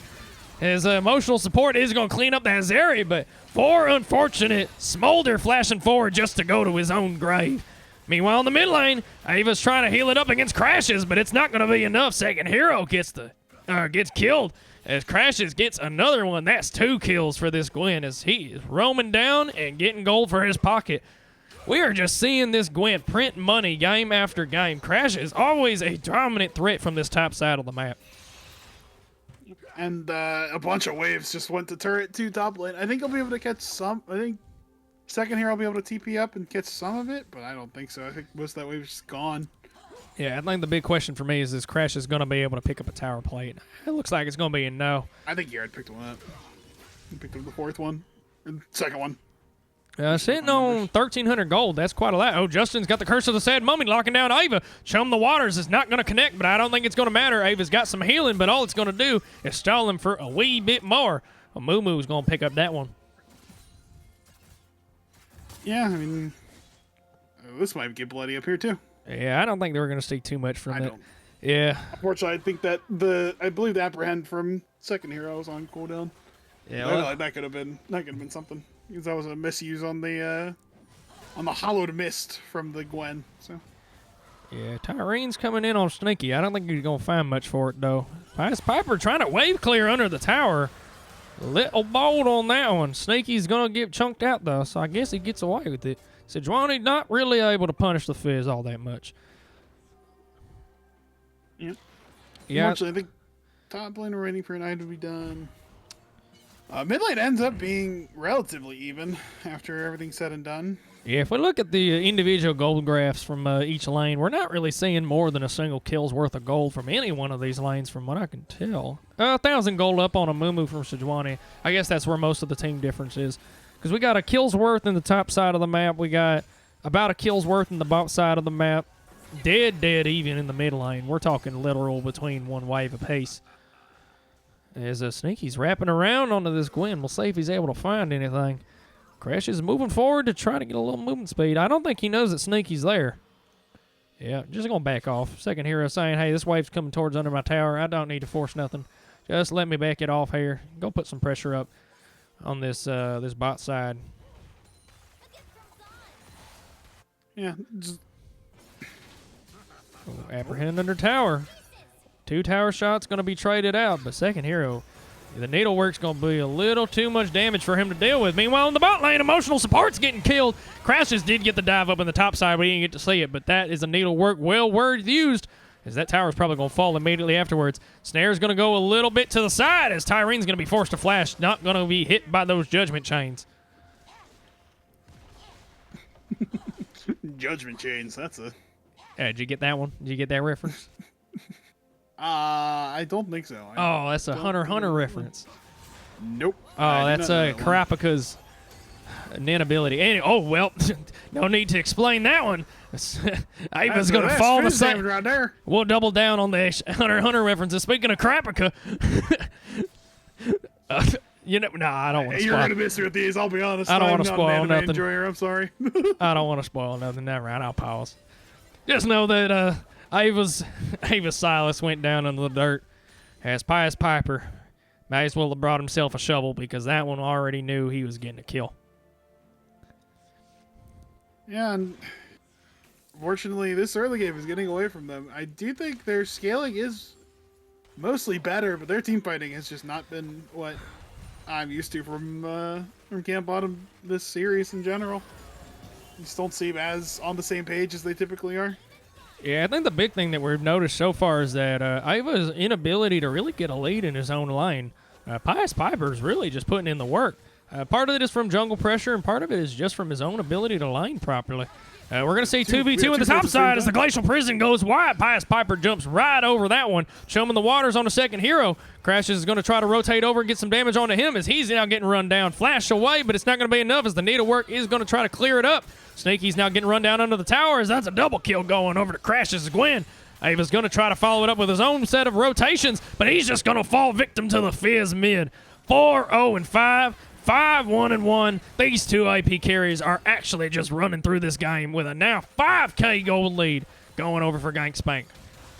Yeah, I guess it doesn't matter that your top side's all AP if you just get this far ahead. I mean, This is not looking good for Camp Autumn. We see our undefeated team now looking like they're about to get 3-0'd in this match.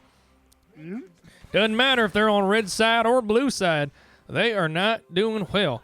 One thing they got going for him is the Smolder is still farming up. He is still stacking up, and he is about to get his execute, I believe, in the next couple minutes. Let's see if we can spot out.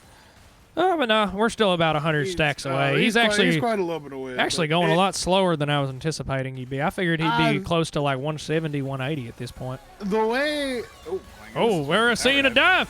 Vaz is going to pick up one. That's the execute. Is he going to get two? That's another execute. As this tower's going to fall immediately afterwards. Double kill going over to Vazazeri. 4-1-0. Yeah, this game is just going from bad to worse. Ava's flashing forward. He's not going to be able to get the stop. He is able to stop down Crashes as he steals the needlework. He's got a lot of AP damage. We'll see if he's able to put some use to it. Can we get some shutdown gold? Yes, we can. Teleports coming in from the Darius. It's not going to be relevant, though. Ava's going to get, what, almost 1,000 gold in his pocket? Was that a 700 gold shutdown, or was that a 700 gold? 700 overall. Overall, all right. So not quite a full grand, but 700 gold is definitely enough to put yourself onto halfway of a second item. As he's now sitting on almost 1,300 himself. Yeah, that's a good way to finish out an item. I was doing great up until item. How do you say item? Item? Oh, Ren has I can't say item second with hero the, has with the accent. Yeah. decent flank. I don't think they can fight this. This Gwen has TP up. Oh, Chum in the Water's coming in on Smolder. He's going to flash away as the Seraphine's shield is going to be able to protect him from a little bit of that damage, dissuade him from moving forward. But Pious Piper's actually zoning off two people on the team as Ava is trying to take this Curse of the Sad Mummy that he hijacked and try to zone off the rest of the team. Crashes is here as well. He's trying to make sure Sneaky does not want to get anywhere close with his dragon as dragon number 3 goes over to Gank Spank. The fight is still going strong. Gwen gets one snip as Fizz is going to carry out the other. Darius is down. Snaky's down as Vaz actually getting 1v1 by this Silas. I don't know where he plans on going, though. He's getting chased down. He's going to hit that recall. Hopefully he doesn't get caught. If he's able to make it out, that is actually not that bad of a trade coming in. Oh, needlework to cop. He didn't even know there was vision in there. He just hit the needlework to try to stop something. And then the fail dash over the wall. That is I think he's rough. still dead to the Fizz, but maybe you get away enough to maybe TP out rather than... Yeah, we went from a 600 gold lead to, what, 3,500? This Gwen is an absolute monster. We've seen this once before, and we're about to see it again. If this Gwen pushes down to a victory screen, they are going to be sitting pretty in grand finals off a 3-0 on Camp Autumn. That said, Camp Autumn's not done quite yet. I do think there's some things they can work on. So they do have the Smolder. Right? They do have the It's not Smolder. as ridiculous as it was on release, but Smolder is still Smolder. Still Smolder. Sejuani did finish out the Warmogs, just completed the jungle item too. So now that Smite is going to be able to contest any of these jungle objectives from going forward. And if we get a second item here on Sneaky, that Warmogs is actually going to be able to be procced, and he'll be able to heal out any fight that he doesn't get bursted down 100-0 in. Gives him a lot more pressure to be able to trade his health bar like it's a resource. And the one thing I wanted to say before we got interrupted by what felt like 5 minutes of straight fighting, is Smolder stacks exponentially because it's easier to get stacks as you get more stacks because your Q gets upgraded to where it's just easier to get stacks. Like you get the explosion and then you get the little flurries off of it, and it's also easier as you do more damage to get more stacks. So 130 I think is a little bit low, but it's nowhere near as low as I've seen before. So Yeah, I suppose it has been pretty rough for him. I mean, he didn't really exactly get a free lane just to be able to farm it out. This Zeri and this Shanna have been putting out a lot of pressure and damage. As Gangspank just going to start up the Baron. And honestly, I don't blame him. The worst you're going to lose is a mid tower, and so Seraphine is not pushing that solo. So, well, I did is with her, I guess. So Smolder doesn't want to risk it either. They have no clue that this Baron is going on right now, as their vision is completely dark over there.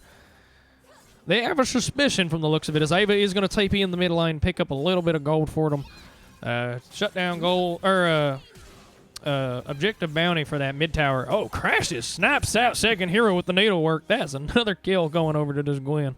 And with the Baron, that's probably a tower that's going to fall immediately afterwards. Well, I believe he's too low to push that. Yeah. He's got the Zhonya's, so he's got center behind her. I guess, yeah, it's just safer to recall at this point. You're probably sitting on, 2,000 gold. Yeah, I'd just hit the recall as well. Ain't no need to over risk it. There's a, yeah. So yeah, Wincons coming in from Camp Autumn.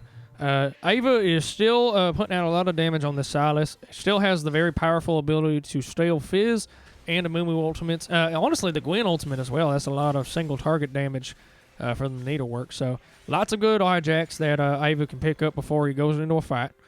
Smolder obviously can still scale out. We're only 22 minutes into the game. I believe at the rate he's going, he's probably going to finish them stacks around like 26 minutes would be my assumption. We can tab over. We tab over right now. Oh, he's actually probably even a little bit closer. He's already 180. Maybe 26 minutes is accurate. As Ava's getting shut down. Lightning Crash comes out. He flashes forward. Wow, what a play. And he is going to be able to take a 1-for-1 shutdown gold over to Ava. That's going to be worth it. Noxian Guillotine going to try to take down Crashes as he's going under tower for that one. He's going to be able to get a return kill on Darius, and it looks like he's going to be able to run down Sneaky afterwards as well. Sneaky getting a little too aggressive there. I think you just got to back off that one, buddy. Don't think you want that fight, as Gwen heals way too much to be able to take on that giant. That's not going to stop him. He's going forward. Crashes tanks a tower shot. Sneaky going too much, and yep, there's the damage and the healing. Sneaky, brother, all you had to do was back off for a little bit, let your Warmogs heal you right up, but I guess we didn't want to.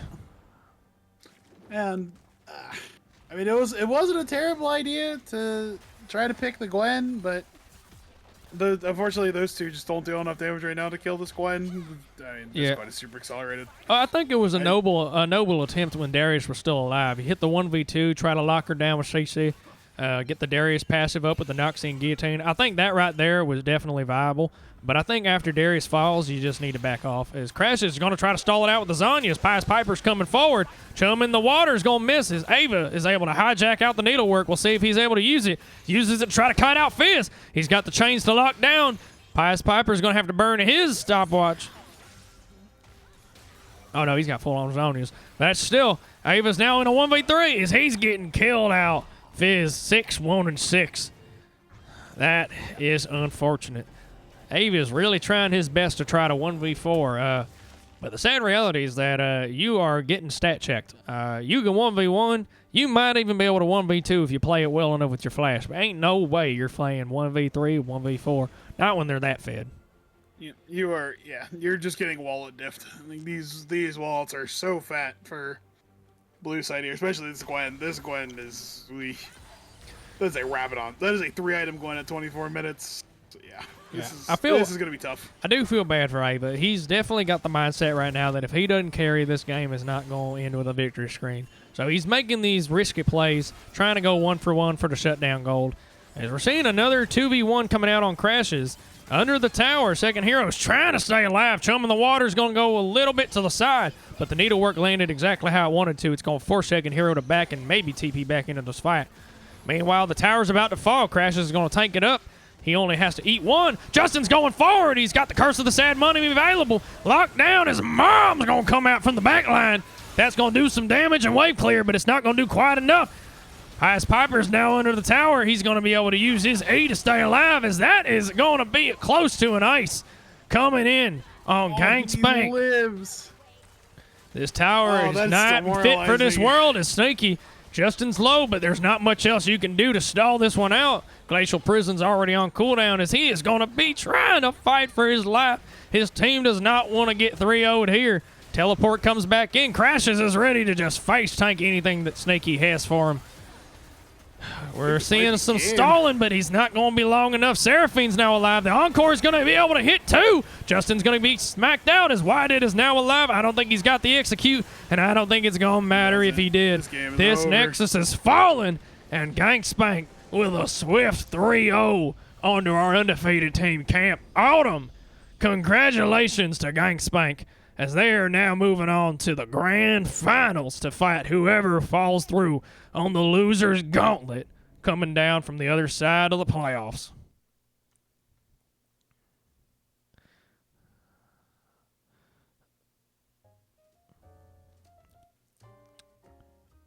Yeah, well, I mean, they just played better today, like across the board. Yeah, I don't really have a lot to say, unfortunately. Especially this last game. This last game was just a shellacking. The wallet Rashengon. The one true way to win league games. I totally agree. As yeah, we're seeing the damage charts are exactly what we would expect. Crashes 12, 2, and 5 on the Gwen at 31k damage. Just goes to show if you try to stat check your opponent with that much gold in your pocket, you get a lot of kills. Go figure.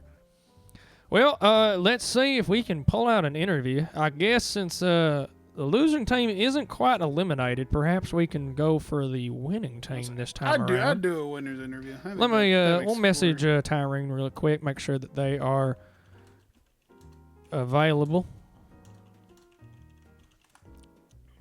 And I've reached a point where just inviting teams as their discussion is not very, very fair. All right, Joey, we're going to invade their call really quick. If you want to hop over, I can hop on right behind you.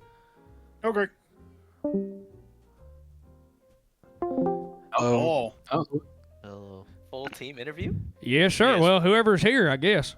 It's full team, yeah. We got 1, 2, 3, 4. We Yeah. also have to do a country accent. No, that's just for me. That's Okay. I guess technically I don't have to keep doing I it was no saying, I think more. you're done, But Zach. You're talking like am I officially done? The game's over. I'll Yeah, say so you're done. the game's I'm over. saying, I like, guess we're all I'm from done. Tennessee, we could pull it off. I mean, if you all want to talk in a country accent, I won't stop you, but definitely not Shut up. I'm hyped for required. this. I agree. But yeah, guys, 3-0. That is not an easy feat. Not against Camp Autumn. So where were you guys at coming into this game 3? Like, obviously, game 1 and game 2 felt not not the It was, freest I want to games. go to bed was the Yeah, the that was the mindset. sentiment. With two of us getting up at 4 and 5 a.m. in the morning Yeah, in like everybody's 5 got work. hours. Yeah. Yeah, That's crazy. yeah. I did 6 hours. He but, said, yeah. "I want to go to bed. Let's end this quickly." Yeah. Pretty much. That was games 1 through 3. Yep. Oh, that's called the series, sir. I mean, if there That's was going to correct. be a games 1 through 3 somehow. I'll put it that way.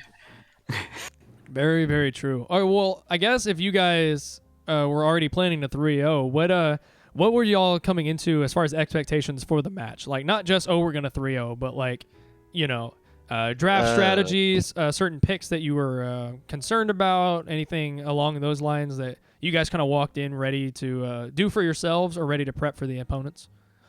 I mean, our first 3 bans didn't really change throughout any of the 3 games. After that, we expected the Seraphine and basically just knew we needed to lock down the mid laner. Yep. They tried really hard to somehow slow down top lane, but I don't know. That was what the red side swap was for, but it just wasn't really enough. I don't think trying to win the top lane was really the answer. I think they just needed to try and play harder through their bot lane, to be honest. Yeah. Something I wanted to ask, Pius. This is for you, dude. Yeah. What's up? You feel like you kind of smurfed a little bit on the mid lane. You're going up against a grandmaster mid laner, and you didn't just hold your own. You came out with a gold lead more often than not. And through the mid game, we could see that Ava was able to pick up some kills here and there from just macro gameplay. But like, how did the lane feel for you? Because it didn't seem like you were all that concerned about losing. Well, no, I mean, It's mid lane. The lane's shorter. It's a little harder to lose than top and bot. But I guess the real thing is I already know he's going to get most of the resources. They draft comps that are like Jason for supports or, Yasuo and one other carry, and they give him counter pick every game, except for the last one because he wanted to try Silas. No, I mean, first of all, the Silas was nasty. Good job, bud. But no, I mean, in all honesty, we just kind of hung out. Like, that's all the mid lane tends to be. It's not even like a flex or anything. For the most part, if we get to pick mages, we just sit there and look at each other. If we pick carries, there's no way he's going to kill me unless he gets somebody to set him up, and I know that person's coming, so like, I just kind of have to chill. I'm typically a pretty impatient player, and I'll try to kill him, but since we knew how the comps were drafted and we knew like what he was trying to do, I just kind of got to sit there and ask my top laner nicely to win. The shit on I mean, someone? Agreed. More or less, Respect. like, well, that's the thing. Bot lane was a little bit of a nothing burger because regardless of who got a lead, they were usually playing supports. And normally our top lane would get ahead. So, I mean, if I have one lane going even, one lane going ahead, I just kind of sit there and play patient, do my damage in team fights. That's about it. Yeah. Well, one thing that I can say was not kind of handshaking waves was game 3. That first fight that we saw break out in the mid lane where 4 flashes got burned and a double kill went over. What were the comms like leading up to that moment and mid moment? Was it just pure solo queue mentality, or were you kind of setting that up? No, I think. Well, I mean, I just kind of looked at the champions and I knew the Silas kind of blew his abilities early. Because like he wasn't playing like he was trying to carry to get a kill or like hold things to kill me after I E'd. And as soon as he threw everything at my Amumu, I was like, oh, well, as soon as this guy dies, Sedge isn't going to do anything. So I just killed him first. Yeah. Like he didn't want to hold buttons. Yeah. And like it's really hard to like he could have W'd and like just ran up to the Amumu, W checked him, Q'd him, and then let his Sedge do some work before while one of his other abilities came back. Because you can't kill a person as Silas in the early game like that with your full combo anymore, because of how they redid his scalings. You need numbers. Yep. Yeah, I mean, Figured that. you can't numbers check people in the early game unless you have a little bit of AP. But we were literally so early into the game that whoever used their first set of buttons better was just going to kill the other person. Yeah. It was just a better situation for Fizz too. I mean, I picked it kind of as a counter, but also because I just get to kill the one person that they choose to be the priority target, which was kind of the theme throughout all the games. And I got good at Mumu ults. Sure. There was, I think, a 4-mana move in bot lane in game 2. That was kind of wild. Yeah, I I mean, think when that he one does was things you. like that, it's my job is really easy, right? I just E those same 4 people. Yeah. It's all of my damage in a button pretty much, and it means that I just get to do all my damage in a fight before my Gwen runs up and smacks him with scissors and cuts every And single 3 one. items and in then- 24 minutes. Yeah, I agree. Yep. But no, I mean, that was kind of the thought going into the game, though. This is the first series I had to play passively. Actually, Zach, I had to play passively into you. You played really well. Thanks, man. I tried. Yeah, the fucking psychopath that he is. I mean, what is it? We played one game where you played Ezreal and you won lane against me. Was that against the Galio? Did I play Galio? Did you play Galio? Have I Or am played I thinking of a Galio? different game? I don't think we've ever picked you Galio. I don't. It was Yeah. probably Hwei, to be honest. No, it was Twisted Fate. It was Twisted Fate. Yeah. Oh, okay. No, but you got a good lane lead against me, but normally what'll happen is it doesn't matter as much in mid lane as it does in top and bot. Because it's harder to dive me. It's harder to actually punish it. I just hit the recall button and TP back, and it's hey guys, I have TP advantage. Okay, well, TP can only go to your turret to stop us from diving you, so. True. I mean, and even if you start losing lane and mid lane, you just start roaming. You're just well, I'll just ditch that wave and go make a play bot side. Yeah, and I mean, he was setting up to roam, but a lot of the time when people are roaming in this tournament, they get punished for it more often than not. Like, he was doing everything correctly to, like, set up to roam and, like, stand between top and bot like he should and, like, go in viz. But, I mean, I could literally just yell at whichever side he went to that he's hovering. Yeah, makes sense. I like And I you mean- had the solid game plan of Yeah. Well, it's also, like, if I get to crash the wave on him and he runs back in to try to do something, we kind of know where he is and where he's walking. Because I don't think he switched the sides too much, so... Like, when we would get the kills on him, it's because he would run into the lane when the waves would crash in the middle and try to hard shove, and for that period of time, he would just be really close to my turret, and then my jungler would walk in, right? Like, that's how we got him in the Yasuo Sylas game. Yep, just set up the lane state and capitalize with team rotations. Pretty much. Yeah, I mean, you guys did a good job at playing as a team as a whole. There was very few times throughout the entire match where we saw one player kind of just doing their own thing, and the only time I could really say somebody was just kind of going buck wild, despite what the team was doing, was game 1 with Olaf. But you had Crashes. You had such a large That lead give a fuck. with who you are as a champion and just the amount of items that you had that it really just didn't matter. So we were just watching you stat check 1v4, and it was like, well, I guess we just get a quadra kill here. Yeah, that pick was banned the rest of the games. But, Yeah, That's also what happens when you pick 3 tanks and a Seraphine to try to take Yeah. on off. True. goes back to the I think fact that was a that really it was solid like- counter. Yeah. Let's It's the have an comp, man. R5 counter pick. Yeah. I mean, I know that's their strategy, but Yeah. Well, And no, you guys it's, plan for it. They like we talked about, it's more into their comps where they play for one person, Yeah. they pick 4 supports, and if they can't CC Olaf, yeah, I agree with that. The Olaf pick was Smurf, but that's from their team comp ideas, not. You guys did have R5 counter pick. That's all I'm saying. oh yeah, They and- chose it. They They gave won the it blue to side. us. Yeah, yeah, Yeah. we didn't get side selection once that series, so don't disagree. Yeah. Well, we probably should tone it off. We've had a pretty long stream so far, but those of you That's not guys as bad. a whole, Tyrene, I guess you can answer for your team since you're kind of our Sure. captain here. Is there anything you want to say to the fans, or to your team, to people watching at home, or to your future opponent, whoever it may be, when they meet you in the grand finals? Yeah, I like to thank my team and my future opponents for letting me be a son of one trick. I plan to play this at the end of the tournament. Thank you. I hope they never do the don't Right. listen to him. He's trying to get it banned. Don't listen to him. You heard it I here want to play first. Pike. Let me play I Pike. want to play Pike. Don't let him play Pike. Put him back in the Please. dungeon. Don't let him cook. Put him in the dungeon. Well, you guys heard it here first, and I heard it as well as a potential opponent, future in the way. Whenever we make it to grand finals, we'll see if the Senna pick gets through or if the Pike is able to pick up a Penta. Both things would be pretty entertaining. But yeah, Gangspank, congratulations once again. Very, very great performance in this match. And we're looking forward to seeing what you guys can do in the future best of 5 for grand finals. So thanks for tuning in, guys that are watching at home.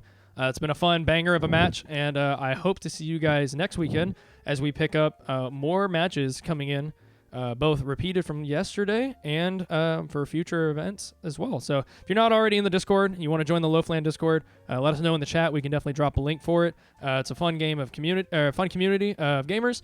We play League, we play TFT, Valorant, Dead by Daylight, tons of other games like that. And so if you're just looking for a community of people to get to know, bring some friends, stream, have a good laugh, come join us. If you want to see more of this tournament and the way that it holds out as we get to see future teams eventually go to take on Gangspank once again for the grand finals, hit that follow button. You can check out more of our streams in the future. Joey, aka Red, thanks for joining me on the co-cast as always. No and problem, sir. hoping to see you again in the booth sometime in the future. But those of y'all watching at I would home, assume so. thanks for tuning in as always, and we will see you guys at the bakery to bake and cook a whole lot more. See you guys next time. Bye, guys.